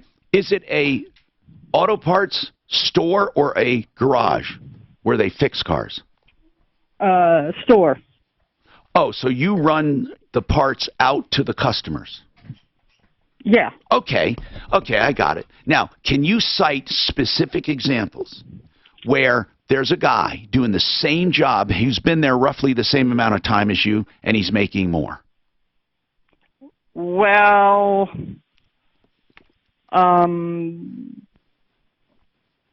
we have a couple of new guys there. And are they making more? They're making more than I am. Okay, now that pisses me off. How do you know? How do you know what they make? Well, listen. They work both counter and driver. How do you know they're making more? I just need that. I mean, yeah, they but tell you. She just acknowledged they're doing something else. They're doing both counter and driver. And all you do is drive, right? That's all I do is drive. Okay. Could they justify more money by saying they're trained for other things? No. Why? In other words, are drivers normally paid the same as counter people? No. Okay, then you just solved your own problem. See, Elizabeth, listen. Let's say counter people and drivers made the same amount of money, right? If they both made the same amount of money, then there would be no excuse for paying someone who does counter work and driving more money. But if counter work pays more money normally, and he's doing both, it would be a good justification why he's making more than you. If this guy is new and does just driving and makes more than you, I would be upset. Do you have anybody who does just driving? Just me. Okay. Now, the guys that do driving and counter work, I'm asking, what about the guys that do just counter work? Do they get paid? Like if two new people started, two brand new people, and one went to the counter and one was a driver only, would they make roughly the same amount of money per hour?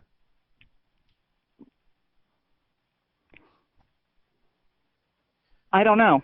Well, see, that's what you have to find out.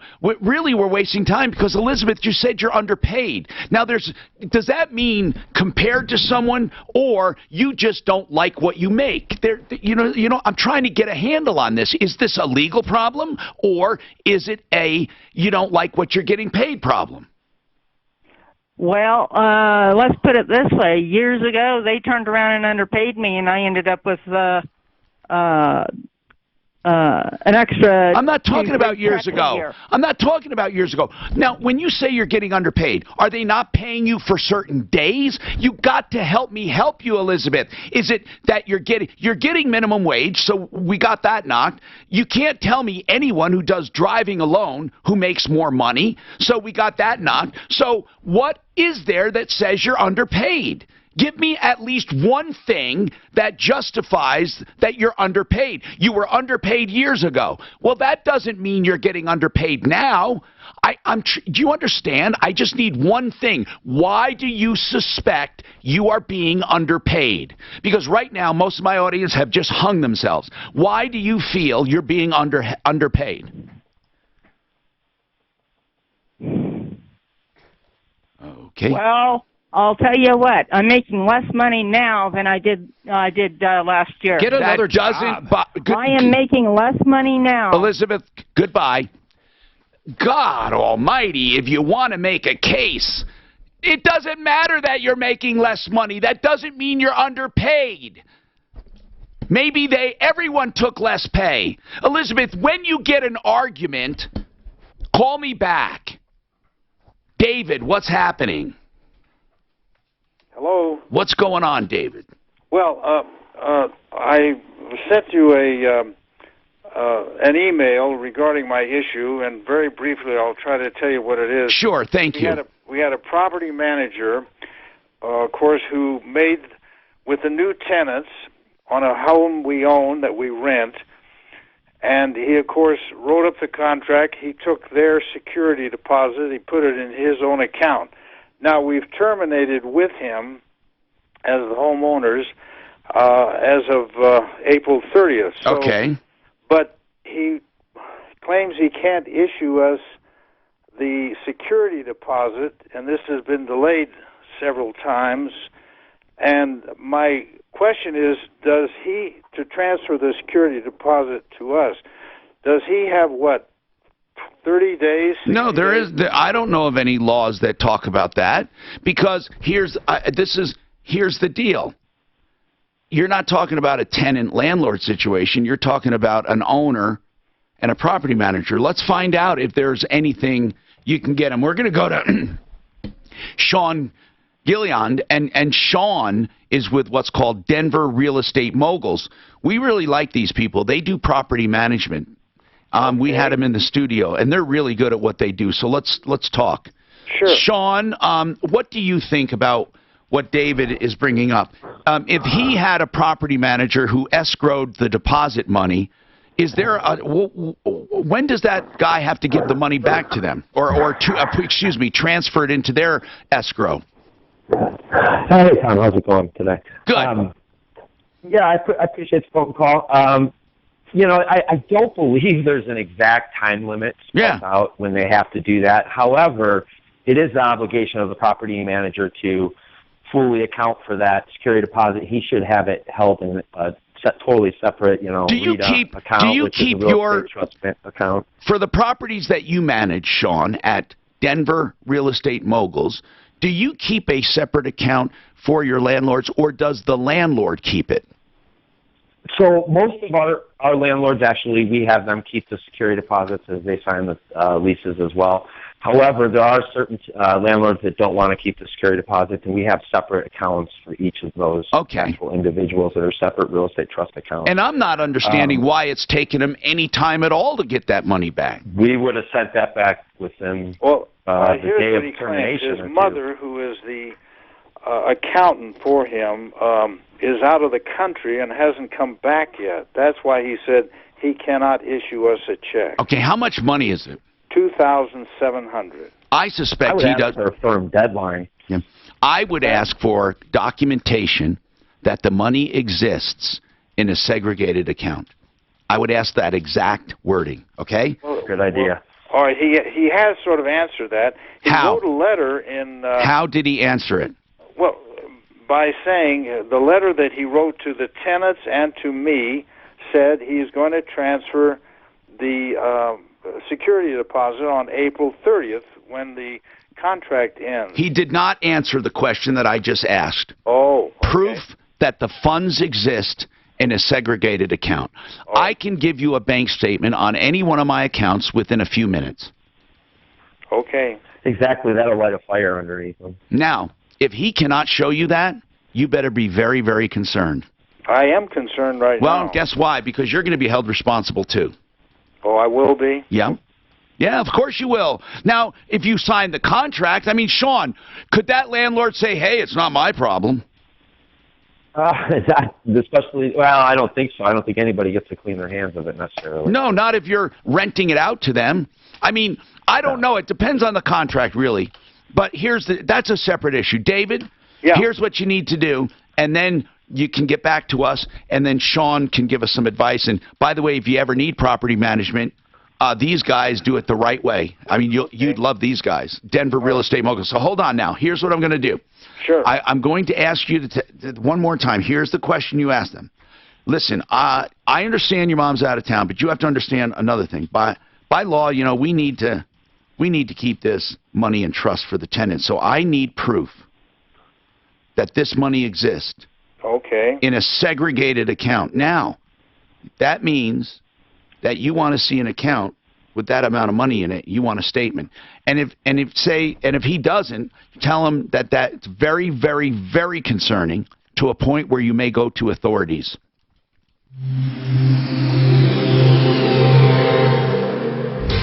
This report is sponsored by Flexident Short. Flexident Short. These guys are the best. We're northbound I-25. I love them. Hopefully that'll be cleared out pretty soon. I got to give out their number.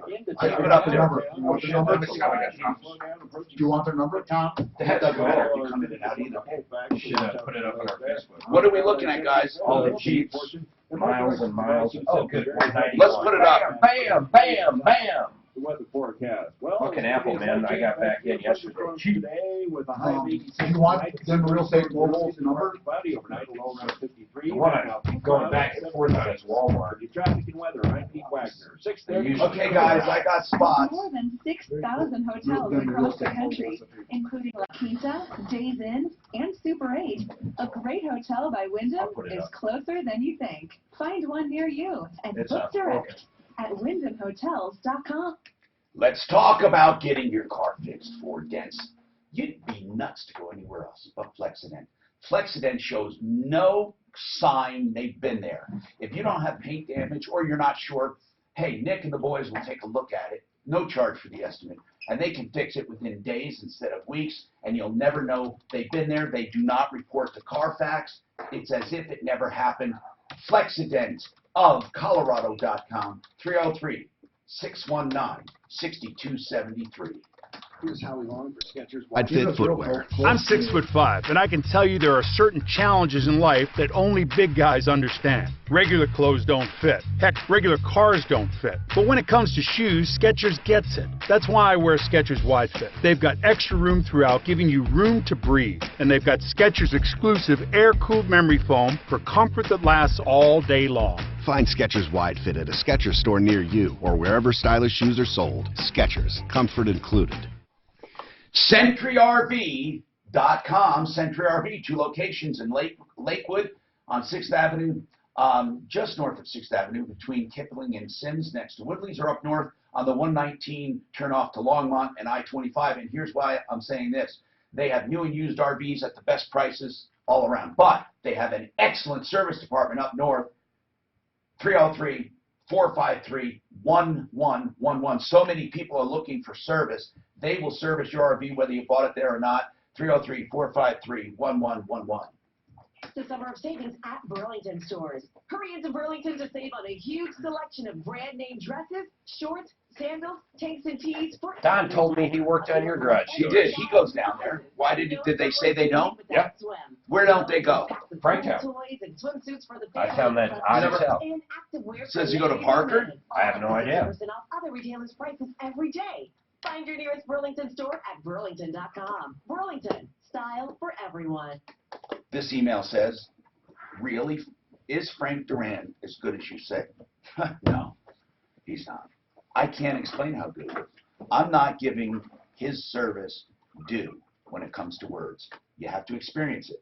I don't talk about that about anyone. Now, we have a lot of great people, but when it comes to the passion and energy and devotion to his customers, no one's better. No one. That's Frank Duran, therealestateman.com, 303-920-1622. I'm Courtney Pierce, president of Buy and Build Incorporated. After 15 years at our current location, we have decided to move. We're headed to a new location, and that means we need to liquidate all of our merchandise at our location at 4800 Washington Street in Denver. Come in now and You weren't here when they were in Denver Real Estate Mobile? Yeah, I was here. Oh. Yeah, they were cool people. They did everything perfect. Yeah, Suzanne, well, I don't know about that. Well, they take one, they don't have multiple. The deposits. No, not the deposit. Application fee. Application. That's, to me, is. What's application of what? Application fees, Denver Mobiles only takes one at a time. And they'll approve them, and then that's, they were seriously. Calm down, Becky. Becky. Calm down, bro. Hey, Lisa. Oh my God, man. Goodbye, Felicia. I'm gonna call that guy from the fucking racquetball locker room. Make a date. Give him your info. I just I send know him John over. says, I think Mark and. Send him to the property manager. See, I see you got a problem with your balls there. I think Mark could fix the golf problem. I think Frank, I think Mark's starting to fantasize. Yeah. He can't get him out of his mind. He's just thinking down the road That how I big will his stack agree is with. going to be. That's all. I didn't even see him in there, but I think Mark says, what are those down there? Gay children married? My daughter is engaged to her partner. They've been together for 9 years. Oh, wow. And my son and his partner, they've been together for 5. What are they getting married? My daughter is. Yeah. Kids in will they general adopt- these days will they- wait Will forever. they adopt kids? My daughter has 2 kids already. Oh, so she thought she was straight. Right. She thought she was. That's, you know what? She was straight. Then she wasn't straight. No, that's true. A lot, no, they thought they think they are. A lot of failed marriages happen because. Yeah. You know, it's interesting. And early on, I had an issue. You know, it's just like, oh wow. Now I could care less. I wouldn't care either way if my kids no came matter out. what. Wouldn't care. And they're just great people across the board. Yeah. It makes no difference. You just want them happy, man. There's nothing different anyway. What difference does it have? I mean, why make I've had people's that lives discussion miserable? with Suzanne. It wouldn't. I could care less what my kids are getting. Literally could care less. They had I 6, so care 4 about were what kind fine. I care about what kind of. I want grandkids though. That I will say. And that's true. And we have 5. So. Where we will listen and find the In fact, I dislike my daughter's boyfriend so much. I wish she would come out of the closet. Tom Martino here. GenesisTotalExteriors.com. In this day where we get complaints all the time about contractors, you can trust Genesis. They're good people, kitchens and baths especially. They do inside and outside. GenesisTotalExteriors.com, 303-679-8509. Hey, my mic came down again. This is just a little microphone stand problem, so talks amongst yourselves. I'm going to talk. I want to give out the number for Denver Real Estate Moguls, though I didn't do that. Really and seriously, if you're looking for property management, you're not going to do better, okay? 720-841-1021. Tom's got a comment on privacy. We've been talking about privacy. The guy said, why would you do that DNA testing? The government's going to end up with your DNA or be able to subpoena. You know, he's correct. I mean, if they want it, they're going to get it. But I don't know. I just don't have a problem with it. Tom, go ahead. I think you're asking for Tony. Oh, I'm sorry. It's Tony. Go ahead. No, okay, no worries. You don't have a problem with it, but I don't have a tinfoil hat on. But by the way, I just want to make a comment. I don't think people who insist on absolute privacy are weird. I do not. I just don't care to that level. Go ahead, Tony. If you trust unelected bureaucrats to keep your freedom and privacy rights to the extent that you want them to be, you're kidding yourself. Look at the truth will never be known, but if Hillary Clinton would have been elected, the subversion to our systems would have been much worse than what Obama did to us. I don't have any proof of that. I just know, like many other people know, that Obama was trying to divide us from within, and he was using the power of the state to do that. Wait, what do you mean? What do I mean? Yeah, hold on. That's a fair question. What I mean is this. Do you truly believe, now listen, we all have political differences, but do you truly believe that the President of the United States had an intention? He went in there saying, I want to divide the people of the United States. He did say he wants to fundamentally change the United States. Okay, that's right. Hold on. But there's a difference between changing and dividing. I do know he was a globalist, honest. I do know he didn't believe the United States was any better than any other good nation, and we should all be one world and all get along. I didn't say one world government, but he did have this globalist view.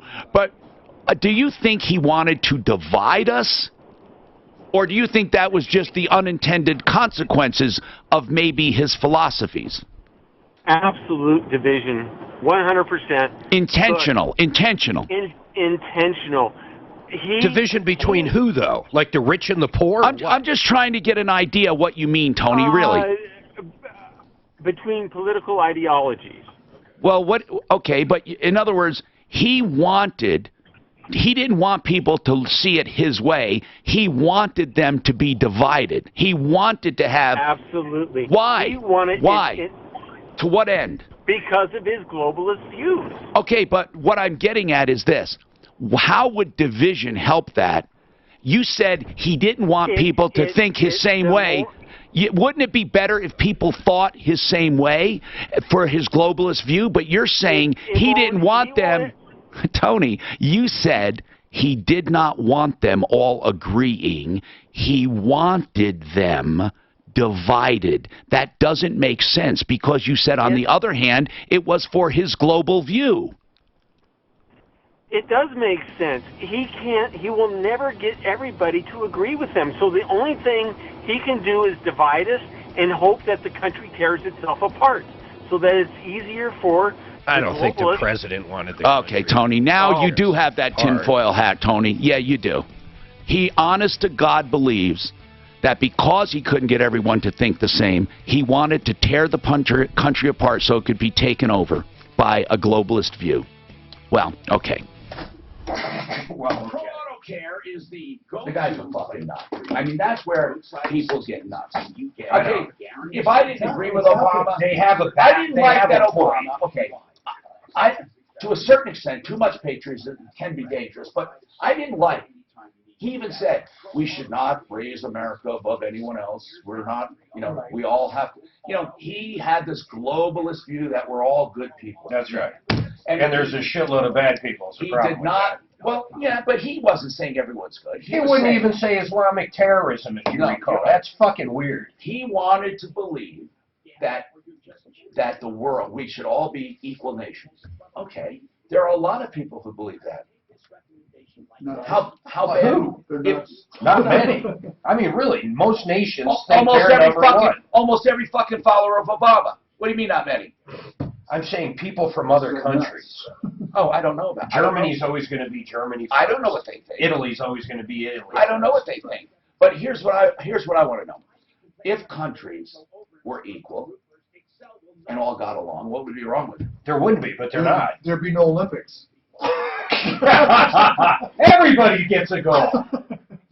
Hey, guess what? You get a participation trophy, and you get a participation trophy. That's right.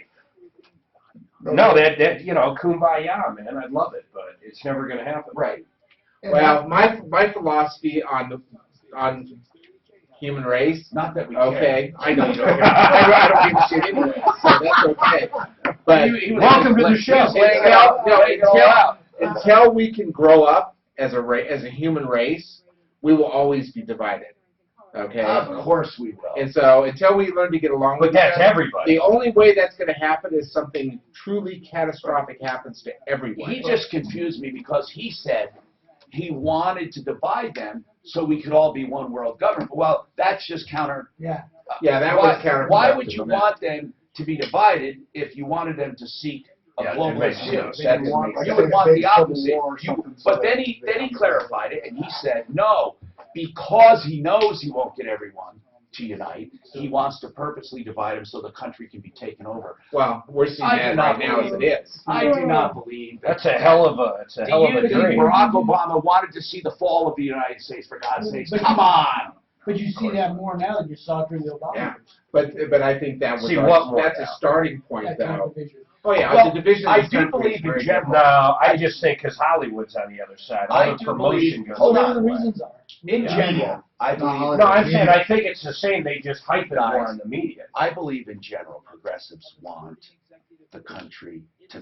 They want a world. They would love a globalist view. Well, they'd like also socialism.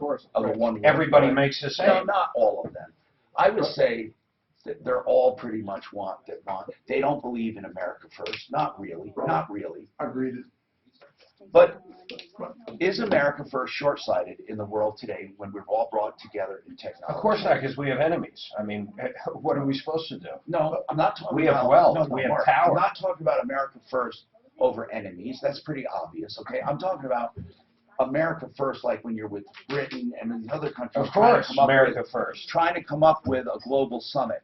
Should you always put American interests first?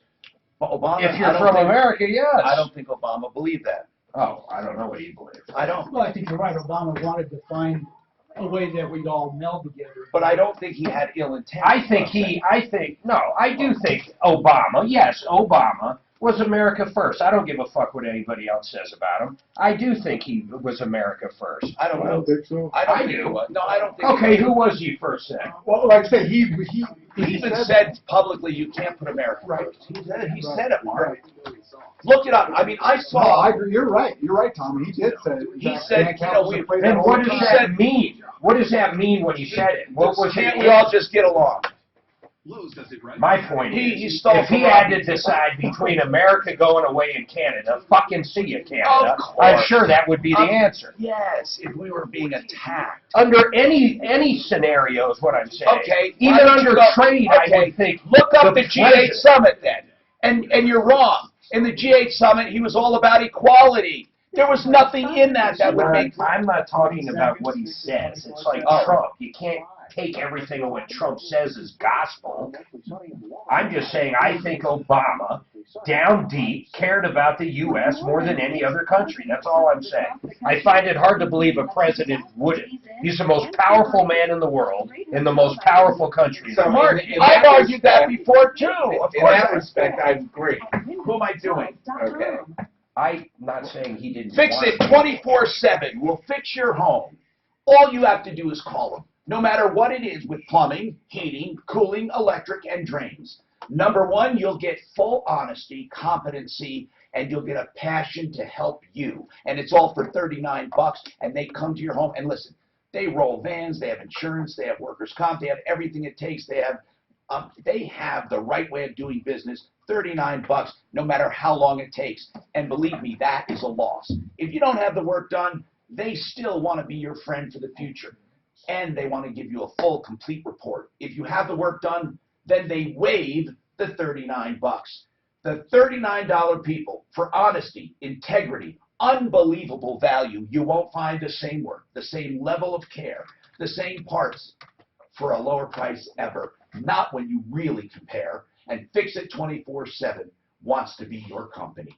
720-526-3939. No, what that kid did might change what everybody does in social. No, I didn't. What I was pointing at, I didn't realize we had people leaving Iraq. Oh yeah. Hi, Tandy Brown.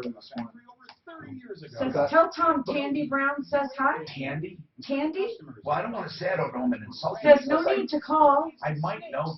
How did they get your number? Is it a guy or girl? It's a computer. You know what? I wonder if he meant Randy Brown.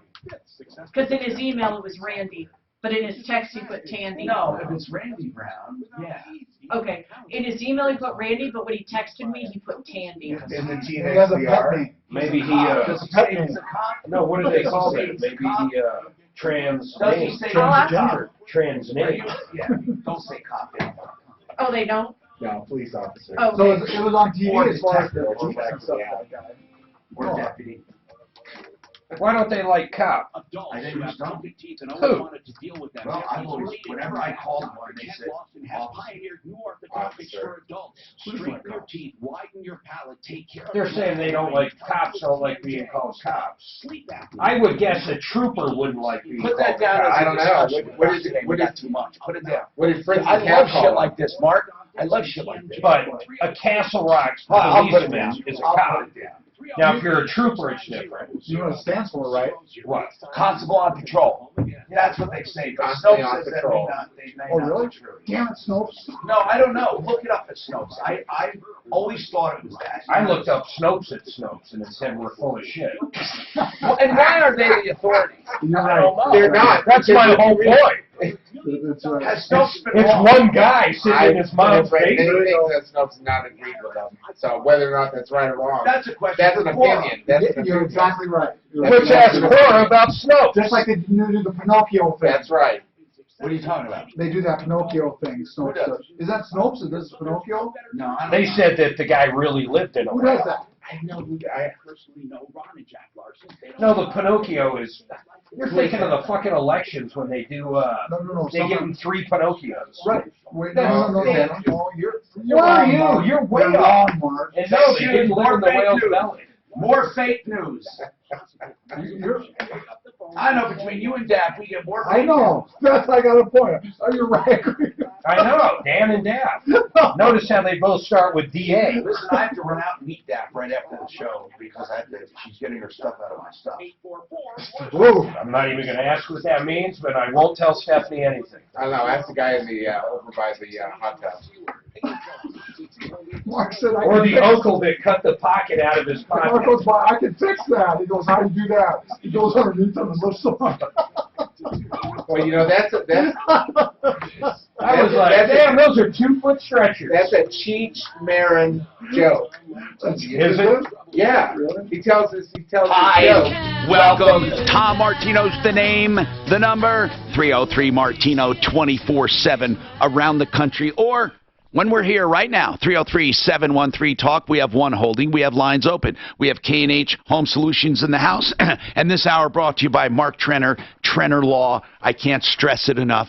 If you have a copyright, a trademark, or an invention, get a provisional patent right away. It doesn't cost much. You're in line, and then you work with Mark Trenner.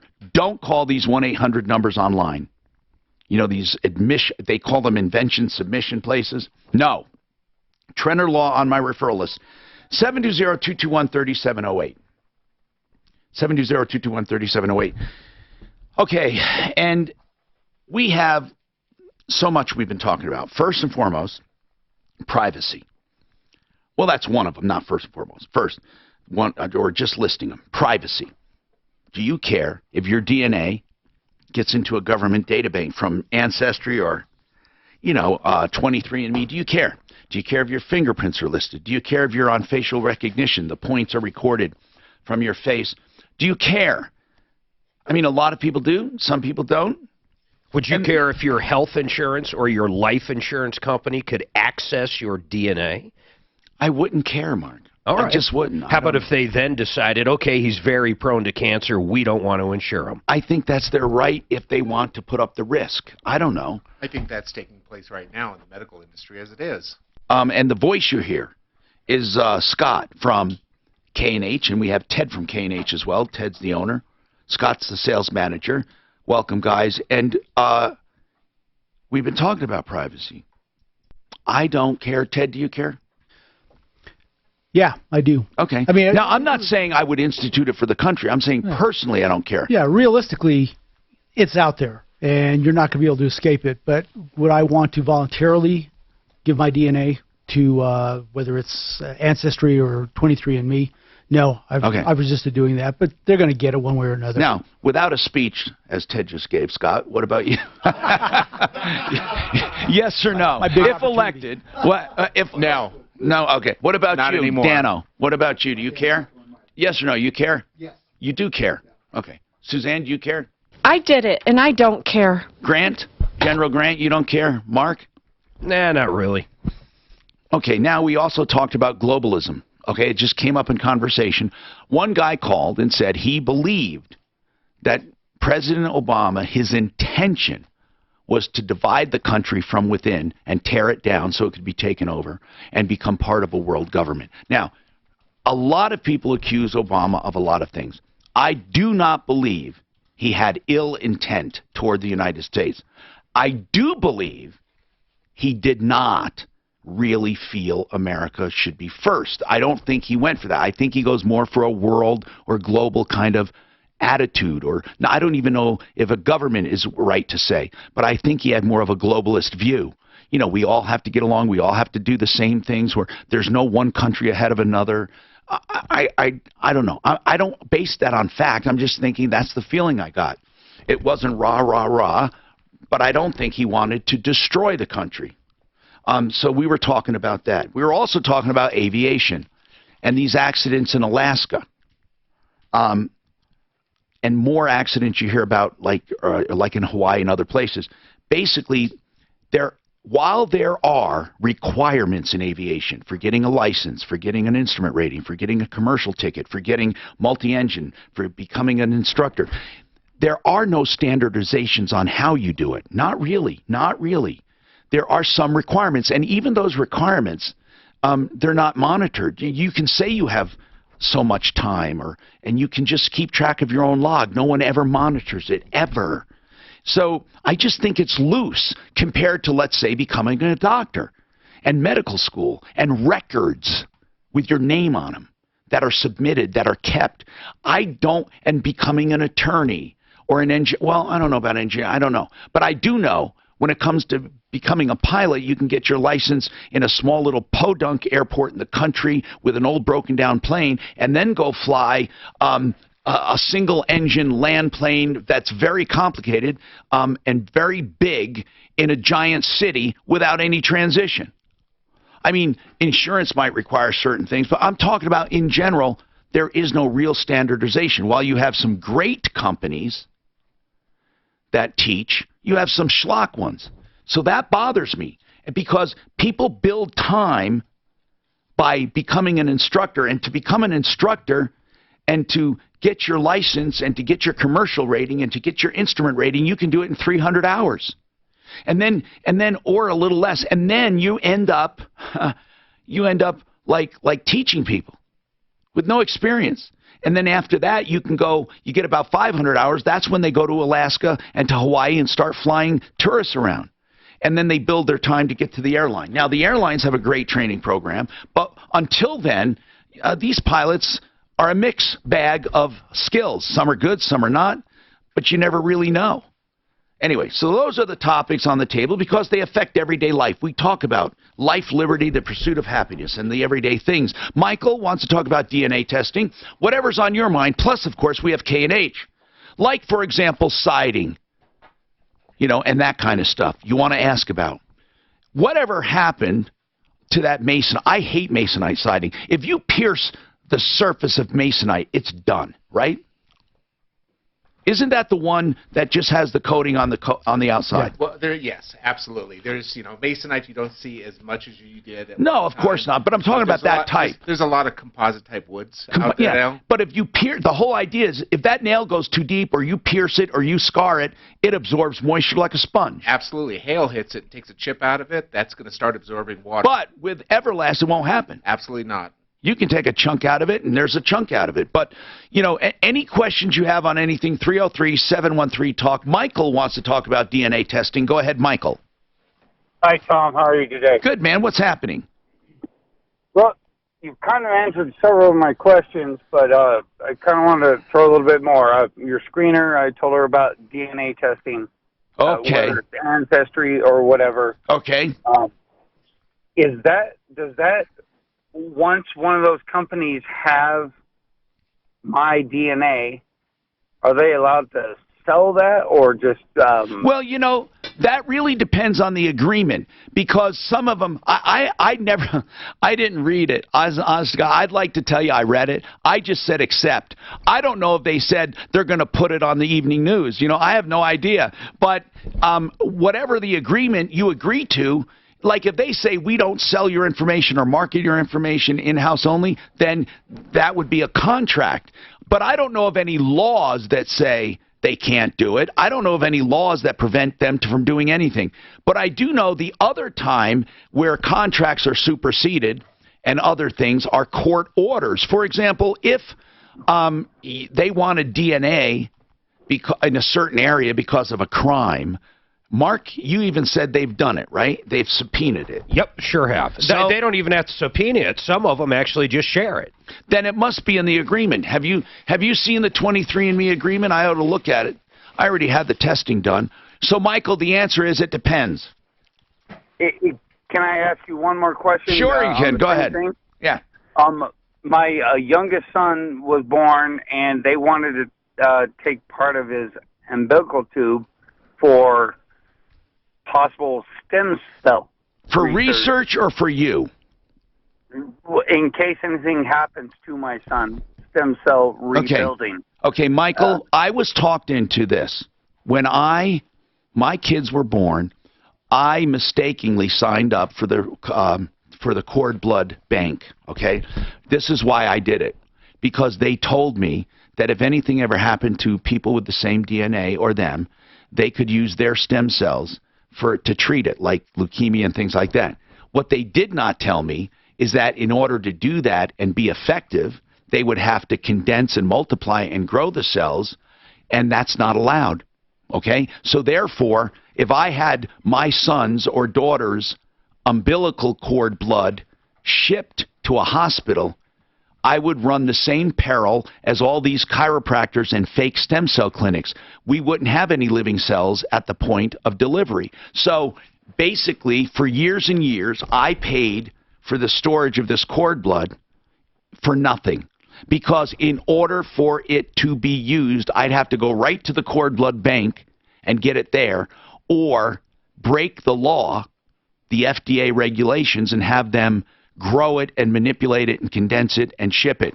Because if they just ship it, it's going to end up with all dead cells, just like they do at the chiropractic offices. You know, it's actually a lot further than I knew. Companies like 23andMe, they just struck a deal with GlaxoSmithKline, which is a pharmaceutical, a big farm. And you know what they do? They look at certain things, like, for example, if you have something in your DNA that makes you fat, then they can market weight loss supplements to you. So, I mean, this stuff's... Wow, I didn't know that. So that's what the release says. Well, basically, they can do whatever they want with your DNA.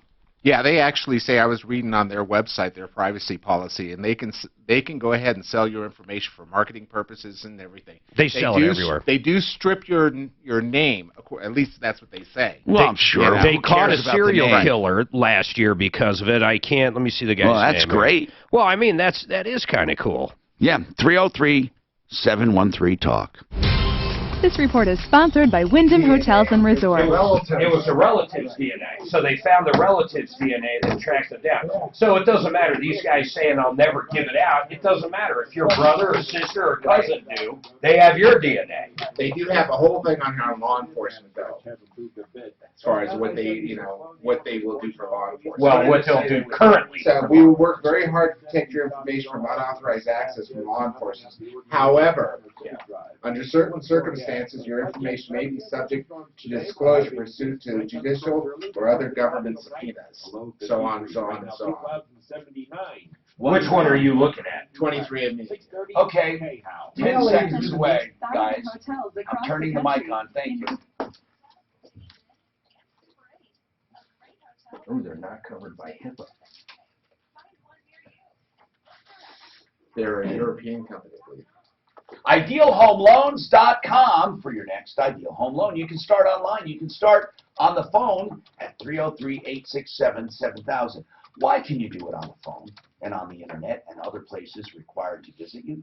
Because the other places want to give you a sales job. At Ideal, they just want to get you a loan. Now, when you're approved, they go to work to make sure the loan is ideal for you. That's why it's Ideal Home Loans. There are no two loans alike. They can adjust things here or there to make it perfect for you. They do credit optimization, which gets you better pricing and better credit ratings. They help you.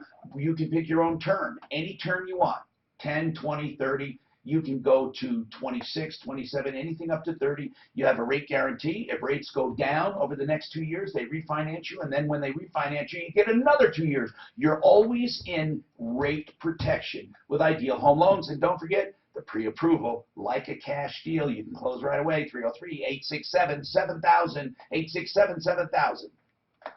Your credit challenges are a thing of the past. Once you enter the loan zone. Wow, we got a lot. What's that? Well, the state said rollers, they can be ticketed if they are not. Hey, if there are any categories that you're just always go in there and go, How would it I lead? wish you had more. Would you just shoot me an email? What? You don't have to give me a whole like inventory sheet. The Just car's tell me, hey, constantly how about moving. this and this? No, for parking, it's gotta be ticketed. No, but I'm saying the earth spins. So we were So just the car talking about is- stem cell therapy, right? We were just talking about umbilical cord blood, and I told you, you can't ship that stuff around and have viable stem cells. That's just the way it is. So if you want true living stem cell treatment, Centeno Schultz, they will extract at the time of treatment and then deliver it where you need it, when you need it. Here's the deal, though, okay? Centeno Schultz, they're MDs. They're not chiropractors, they're MDs. If stem cells are not right for you, they can recommend another therapy. They can recommend surgery if needed. They're going to look first for the least expensive, least invasive procedure and proceed from there. You're in good hands with them because they are docs and they do stem cell. The stemcellexperts.com, 303-963-9201. Call just for an evaluation, 303-963-9201. Pat Miller, Gabby Gourmet. This week we are remote on the Gabby. I mean, the FBI has open access to them. Really? Like who? Family Tree. I think it's one of these add-ons where if you get 23andMe and these other ones, they'll send you an email saying, okay, now do you want to search even more in depth? And it goes into a bigger Randy Brown, database he and said, all no, of them feed it. Randy Brown from Columbine years ago. That's how you connect Whatever that might mean. relatives and that kind of stuff. Yeah. Yeah. So there's 23andMe. Let's say there's 15 of these that are big. There's other companies up there that gather them from all of them and then match. If you did 23andMe and I did something else, it would match us up. So ultimately, they all end up in the big one. Who's the big one? Well, there's a bunch of them right now. There's not one. Do you have to hire them? No. But you had yours done. If you opt into other stuff, do you want to go deeper into your stuff? Did you opt into that?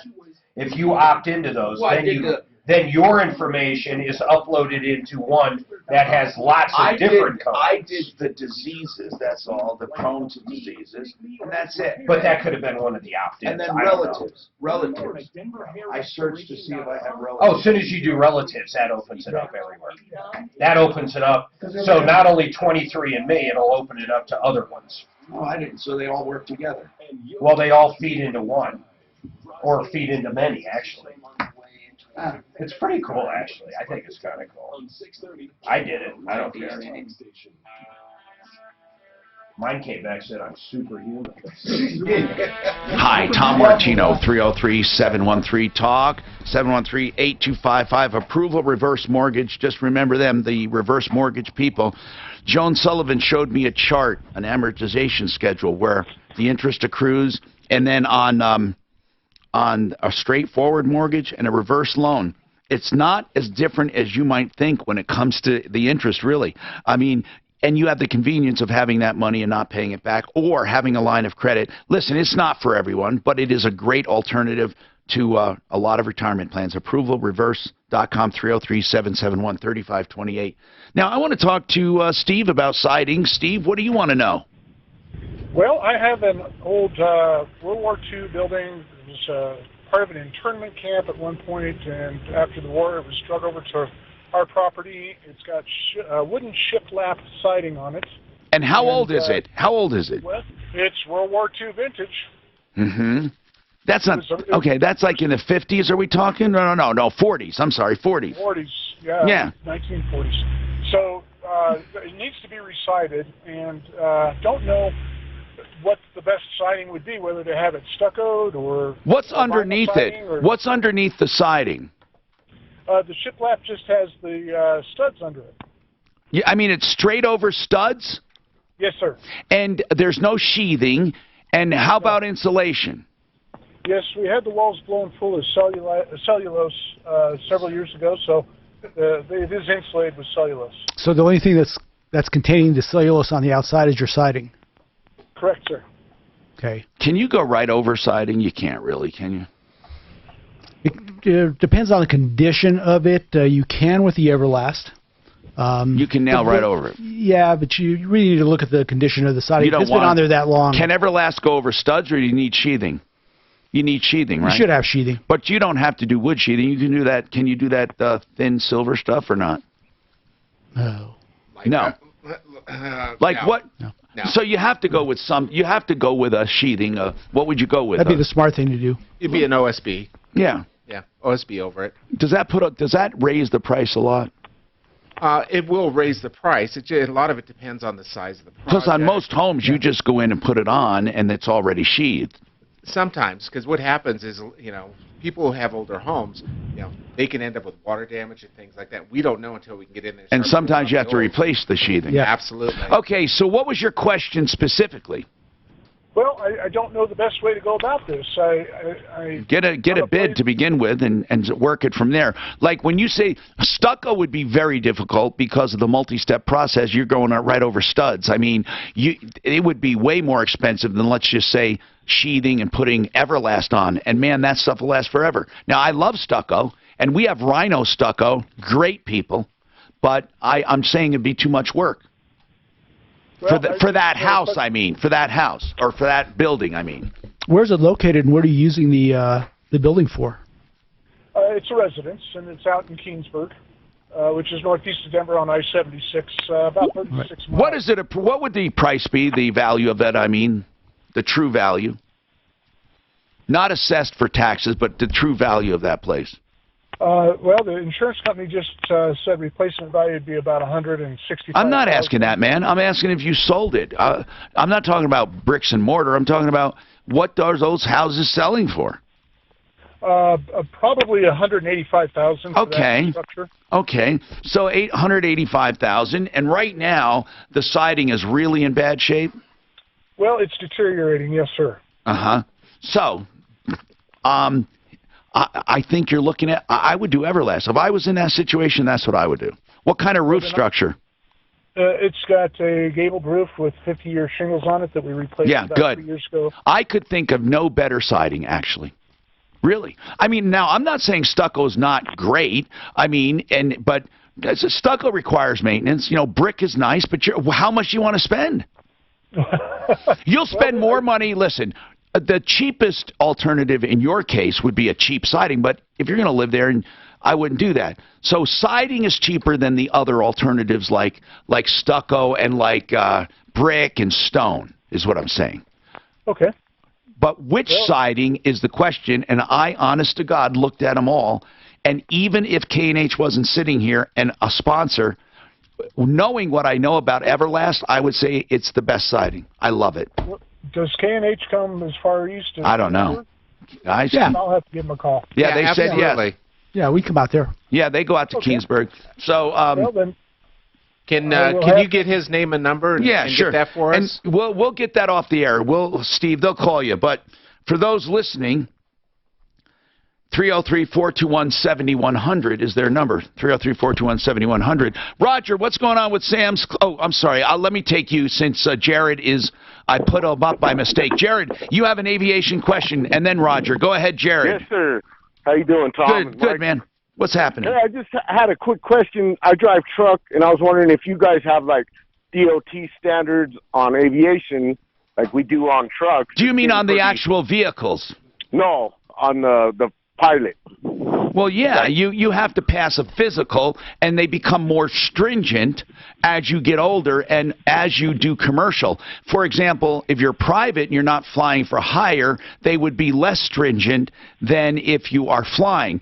And I think they are way more stringent than a CDL. I think. Okay. I don't know what a CDL entails, but for example, our eyesight has to be really good, blood pressure. They even go into cholesterol. They go into all of the psycho drugs, the blood pressure, all of that. I mean, right. But and they can ground you. Any cardiac event, you're grounded. Anything, and then you have to work to get it back, and it's very difficult. So I don't think you can fly on stuff like.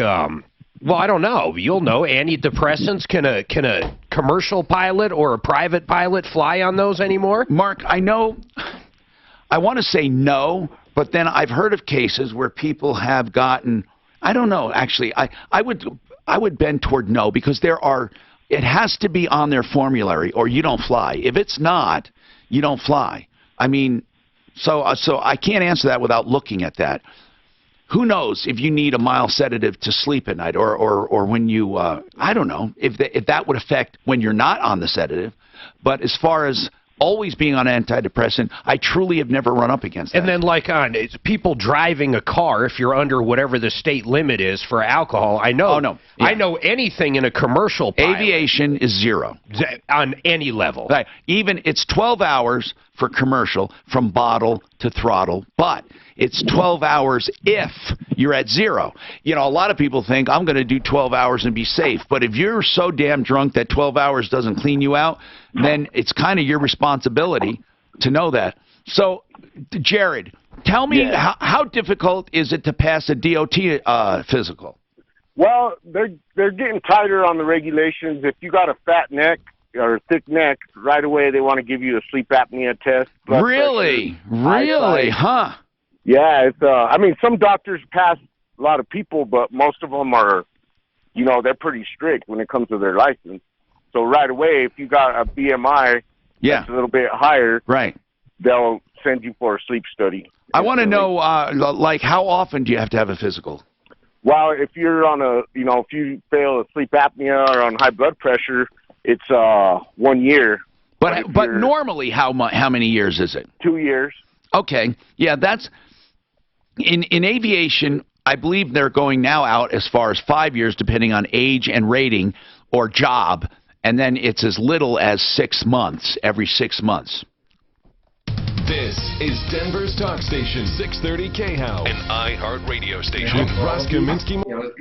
We hear this all the time. They just don't have the personnel for trainings or anything. Yeah. Yeah, no, they're teeny. Cole Holding, just his email, handle caution. He's, at Sam's Club, I think, called the police on him because they're saying he's committing fraud with some cell phones he's returning. Sam's Club's do I have? usually pretty good. Oh, those guys drive me fucking crazy.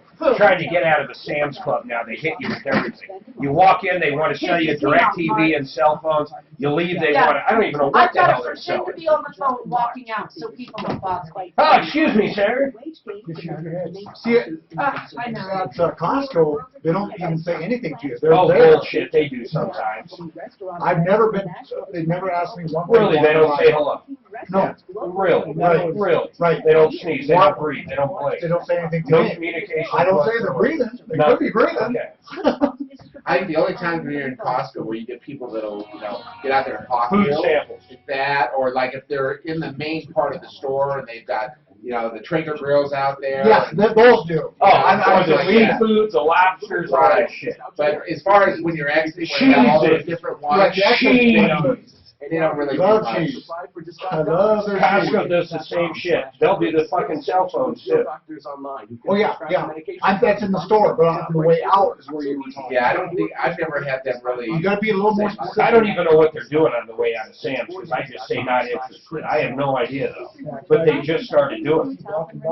It's like when you pull the traffic light, you got to go with the sign. If you gas up at Sam's, they want to inspect your fucking windshield now. They do that at the car wash we go to. Really? Well, because they do for rock chips. There's Car no wash, cost. right. I've There's done no cost. And we actually, my wife went to go to get No, car wash. Castle Rock Sam's Club. It's horrible. You're sitting there gassing up. Guy comes over. Hello, bro. You want to look at your windshield? No, get away. I can fucking look at my windshield. You can wash my windshield. Yeah. Don't look at it. Well, since you're looking at it, grab that thing over there and clean it. Actually, I might do Why don't you check my tires while you're at it? Yeah, by the way, here's Jerry. They used to do that when I was younger. So full service? Yeah, remember that? Yeah. New Jersey, where I grew up, till this Still day, full you service. Well, they can't still do pump that your in gas. Oregon the same way. Oregon, really? You can't pump your gas in Oregon. They think you're a fucking maniac. Yeah. I don't know what they think. Like you're a moron. Like, hey, we better not let people. Every once in a while, don't even understand. they drive away with it in there. My first job was pumping gas, and it was $1.65 an hour is what I made. Oh, man. But you get tips, right? Okay, no. No, not For the- that. Oh, you weren't checking oil? Oh, yeah, you had to do everything. You had to check oil, you And had they to wouldn't wash tip your, you? you had to wash your windows, check their tire pressure, all that stuff. Yeah. Yeah. Early 60s. Yeah, but No, it was quarterback, probably like, you could buy a house. You're that's dead. him, that's him. Mine was early 70s, he's early 60s. I got the tips for my savings There was, when we first moved to Castle Rock, which would be like 0102, on Wolfsonburger, there was an old gas station that still had that option. And if it was a cold day, I'd take them up on that option. It was like 10 cents or 15 cents more a gallon. Yeah, So, when you pulled up but they to wouldn't check shit. All they do is pump your gas. When you pull up to a pump, you know, when I was growing You up, don't want a teenager, they had the water thing there, they had the air thing there, Yeah, everything. They would And check then- oil, they would wash your windshield. When Tom was growing up, they'd make sure the horse was fed properly. There wasn't any notches out of the wood. The buggy was all in good shape. What with the buggy whip? It's like, remember when you got oil, you had to put that thing on the can? Oh, spout? Oh, yeah. Remember? How about old soda cans? Or the ones I remember were the big cans of High C or the fruit punch, and you had to use an actual thing to open them. Yeah. Oh, church key. Church key.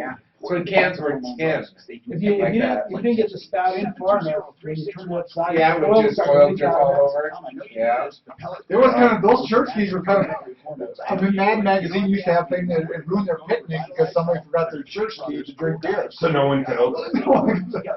Well, it's like the old pump, you know. You got to wonder if whoever came up, well, the original tab, you pull it and then pull it off. I wonder if they license that to companies, or if one of the companies. You know, the first company that came up with that tab, which didn't come on? Tab. Yeah, it was Coors. They had the push ones. Remember, Coors had the two push. That's right, they had the. They had bigger and What are the smaller push ones? They had, we just pushed So it in. if you're a light The drinker, Coors open beer. Like a can, you would push down the bottom. I never heard of that. I never heard of But I'm not a beer drinker. You had to push. But they had a bigger one and a smaller Right. one versus, you know, like a church key, and you push the big and push the small, and then they would just stay there. Why do you have to? Oh, I see. You Because would it's just open push up. it down into the beer. Right, you're right. Exactly. God, you think you'd cut your It thumb. would drop into the beer. No. It was just bend it in. It just open. Just like the new ones, how it just bends it in. Only use your thumb. There's a big one and a small. Picture a guy who had Pepsi Zero or whatever. Right. You hit it, and it just Back pushes then, it you down. could only buy Coors in Colorado. That's right. That was a big deal to bring Coors beer back. That's right. Yeah. If we were in New Minnesota. York, you'd pay people to bring beer back. Exactly. Yeah. Exactly. Oh, you got Coors? Holy cow! They thought it was the greatest shit. We went to this one bar. You remember Me and Scott Brew, Valentine? 102? Valentine Ale. All they sold was old school shit like hams. What was the other shit? Look up Valentine. Genesee. Oh, Hams and beer. you want to try something you Genesee. did as a teenager. That was you New realize York, right? that was Genesee Oh, was was New York. Genesee was New York. And Valentine. Hams Or beer. they had Mickey's. Mickey's Big Big Mouth. Mouth. Yep. Mark Valentine. Oh, remember the Schmidt Big Mouth? Yeah. In Minnesota, the Schmidt Big I thought it was made by Genesee. It could have I've been. heard. Then they It was like had a little Genesee cake. Cream Ale, which was different. Nasty stuff. Nasty stuff. Yes, it was nasty. My old man used to drink Brew 102. Nasty stuff. Kind of funny.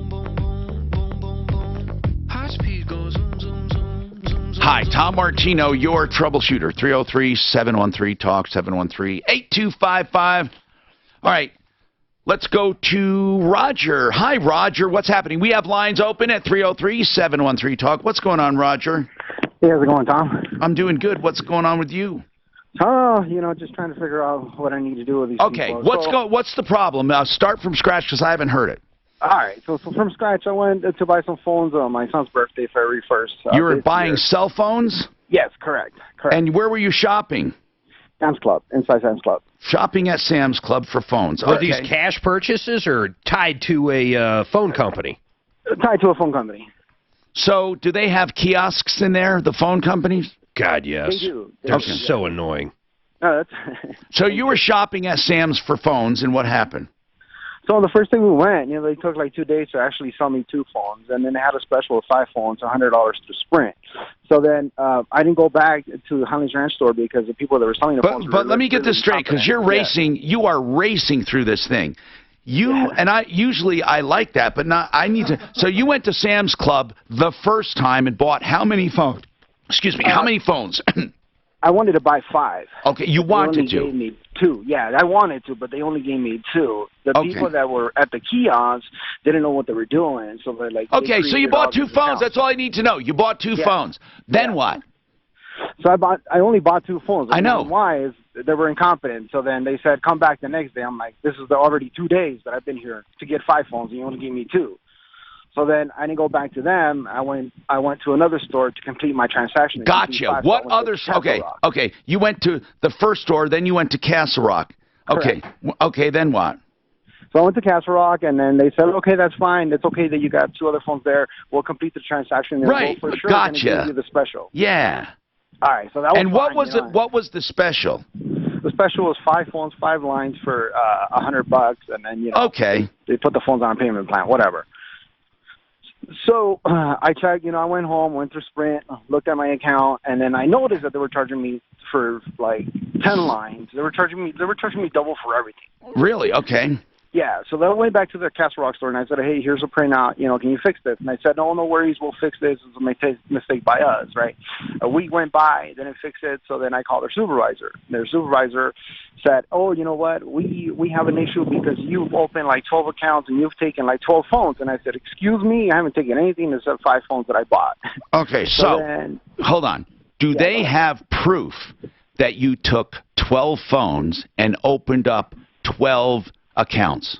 That was my next question to them. So and what did they say? The supervisor. He said, well, there's 12 accounts under your name with different addresses. And I said, that's impossible. And then they swayed from that, and they wouldn't give me an answer as to why they had 12 accounts under my name. They said it was a system error and that they had made a mistake and that they were going to fix it. Okay, so where are we with this? I mean, so far, if it doesn't matter if they said you opened up 12 accounts. If you didn't, you didn't. I mean, you only have 5 accounts and 5 phones. Are they activated at that time? No. So then what happened was, they said, okay, fix it, whatever. Then they couldn't fix it. So I said, you know what? Let me call corporate. I contacted the manager. What do you mean they couldn't fix it? What do you mean? That's what they told me. They said, oh, we can't really fix this because, our system, there was like transactions pending that were canceled. And there was I got you. Yeah, I understand. That you took phones. So they were accusing me of taking additional phones I never had and never bought. And I said, that's impossible because it has to go through Sam's Club. And it's already recorded. That's right. Through my account. Yeah, I believe you. They would have to have proof, right? So then what? Yeah. So then anyways, you know what? They said, okay, wait for us to give you the approval to return of phones. Then the approval was actually done like a month after that. I went back to Sam's Club in Highlands Ranch. But you didn't have 12 phones. Approval to return 12? No. They said, well, we figured it out. You only have 5 and so on. It was a long process. So they finally figured it out, and they said, okay, that's fine. We'll give you approval to return these other phones. So I went back to What other phones, sir? What other phones? No, not other phones. Just the 5 phones that I bought from them. Okay, why did 5 phones that I bought from you were going to return those 5 too? Yes, I was going to return the 5 original phones. Did you want to undo everything? Yeah, kind of. Okay, no, is that why they said we can undo it? You wanted to the 5, you were disgusted, you wanted to bring back the 5. Yes, I wanted to bring back the 5. Now I understand. Keep going, sir. Now I understand. Go. Yeah. So what they said is, okay, you're going to have to return 2 at Highlands Ranch store. You're going to have to return 3 at the other store. And I said, that's fine. I'll do whatever you need me to do. So I went to the Highlands Ranch store, returned 2 phones, and then so that was fine. That's fine. So they said, now you got to go back to the Castle Rock store. Went to the Castle Rock store, and then with these phones, they had a promotion where they give you a gift card for $100. Oh. I did have the original gift cards with me. However, I used them, but I was willing to pay them back. So on the same day when I went to Castle Rock, and I was talking to the manager, they wanted me to load $900 of gift cards, and I said, it's impossible. I have No, hold gift on, cards. hold on. There was They only wanted you $100. to. They wanted you to return $900 in gift cards. How many Correct. gift cards did you get? 5. Do you have proof that you got 5? Yes, I have the original gift cards. Okay, now, you said you used part of 2 of them. No, so I used them all, but when I went to do the first return, I paid them $200. They were fine with that, so I uploaded $100. No, I know what you mean. So you fine. gave back the cards with the original amount of money on them. Yes, the first 2. Now I'm at a different store, remember? Right. So Now I'm you're at the a different store, and you have 3 cards. Were they fully loaded? No, but what they do is they said, okay, you can upload them first before we do the return. And I was trying to do that, but the manager wanted me to upload $900, so $300 per gift card. But hold on. But why? Why would he want you to upload that much more? That was my question at the time. I said, I have proof to you. Here's my receipt. I only paid $100. They wouldn't listen to me, and I had all my paperwork. They wouldn't listen to me, so I lost it. No, listen, man. I've been known to get upset. How did you lose it, though? I lost it, and there was another. Did you start yelling? I did. I did start yelling. Okay. Did they said, kick you out of the store? They did, but here's the part. They called the cops on me. So the cops came over. They kicked me out of the store because I was upset. That's a separate issue, though. That has nothing to do with this. Okay, go ahead. No. Then what? But here's the thing, though. The cops told me straight out when they were outside, because my child was outside, too, with me. They said that the reason why they actually showed us because I was trying to commit fraud by trying to return these phones. No, I understand what they're saying. It looked like, hey, you're trying to return the phones but keep the gift cards. So then what happened? No. It had nothing to do with the gift cards. What they were saying is that they couldn't find the IMEs in their system, and that's why supposedly the phones were not bought from the store. And I said that's impossible because if the IMEs don't actually. But you had the receipts. Yes, I had the receipts. Not only that, if you don't have an IME, you can't activate the phone. Okay, so where are we going with the story? So far it sounds like you're in the right and they're in the wrong. Yeah, so now they won't take the phones back. They're giving me the runaround. They're saying, and then they banned me from all the stores because they're saying I'm trying to commit fraud by returning these phones. You're telling me a very logical story, and I believe you. I do. I do believe you. Yep. I don't even understand That's why I know he's telling the truth, because he has no, I'm serious. I'm really serious. I know, I feel he's telling the truth, and that now they don't know what to do, because I think what happened originally, when he went to buy the 5 phones for $5, and I've seen this happen with cell phones especially, they entered in some crap trying to get them 5. Then they realized they only had 2, but they didn't undo the other 3. That's what I know. I've had things like this happen, and once that crap happens, it's these guys, these clerks don't care. They don't go in and clear it up. So then he goes to another store, and he wanted to get just the other 2 for the 5, but they had to write it up as the 5 for 5 deal, and they didn't know how to undo the others. So it looks like he got 2 5 for 5 deals, which are 10 phones. But why did he go to a different store, Tom? Why didn't he just go to the same place? They didn't have the phones. Okay. They didn't have them in stock. So here's the... They had them in stock. They didn't know what they were doing. They had them in stock a day or 2 later, and he went to another store because it was more convenient. That was his story. So here's the deal. Where does it stand right now? You have how many phones? I have 3 left. And you want to return them. And Sam's Club is obviously not like Costco. Is it Sam's, though? Yeah, it's Sam's. Hold on, and we'll come right back. Hold on. This report is sponsored by Wyndham Hotels. No, I realize the brick and mortar Sam's. Okay, well ask him. It could be Verizon. Sprint. He said Sprint. Sprint. It's Sprint is who he's dealing with. Maybe Miles could take care of this because he works for Walmart. Tom, I think you're right. I think they ever did. I know they did. Well, then they told us to go to the other store. They said if you go over to the husband's other store, they've got the phones. But they should have just given. I heard different. I heard that they were so stupid they couldn't figure out how to give them 5. They didn't have them. But the deal was Lunch? You want to bet lunch just on that one fact? But you have to do 5 phones just ask. 630 Mark, you have to do 5 It doesn't matter. What's that? You have to do 5 phones to get the deal, even though they only have 2 phones. So they entered it as a 5-phone deal. A great hotel by Wyndham. That's not my understanding. I think that's what I'm doing. He said they're idiots and they can only do 2. That's what he said. Right, but how they entered in, he didn't know how they entered in. Become the Banker is a safe, conservative investment. It really involves buying life insurance, but the minimal amount that allows you to put the maximum amount of money away for protection. That money is not available to creditors, and it also grows tax-free. Joe Chiano and his son have been marketing this for years. You can trust it. It's a straight deal. It's not get rich quick. It takes a while, but it's safe and conservative. Find out more. BecomeTheBanker.info. You missed rates being this low before. Now might be. Do you know that Bill Coors invented the aluminum? Okay, we may go a little longer because it's Suzanne. When he went from aluminum to... I don't know why we booked 30s. Interesting. Not on this cosmetic dentistry thing. What a claim to fame, huh? Yeah, no kidding. Most are able to save. And you know why he did that? He was an engineer. Don't forget the $59 special, though. Pay off debt. Do some home improvement. Equity increasing and rates lowering now might be the last We do have chance to save thousands. a Martino special.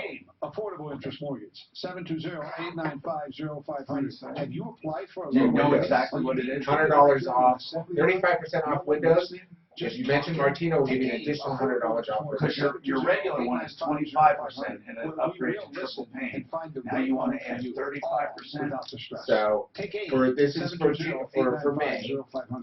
35% off. Let's talk about Avenue Dental Studio in the Denver Tech Center and in Monument.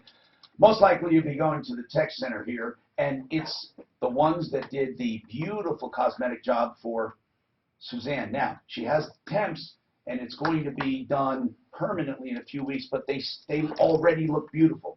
Now, here's the deal on this stuff here. They do minimal amounts. That's their theory, to do the minimal amount of cosmetics to get the maximum look. And Suzanne just needed some slight adjustments. You love her, don't you?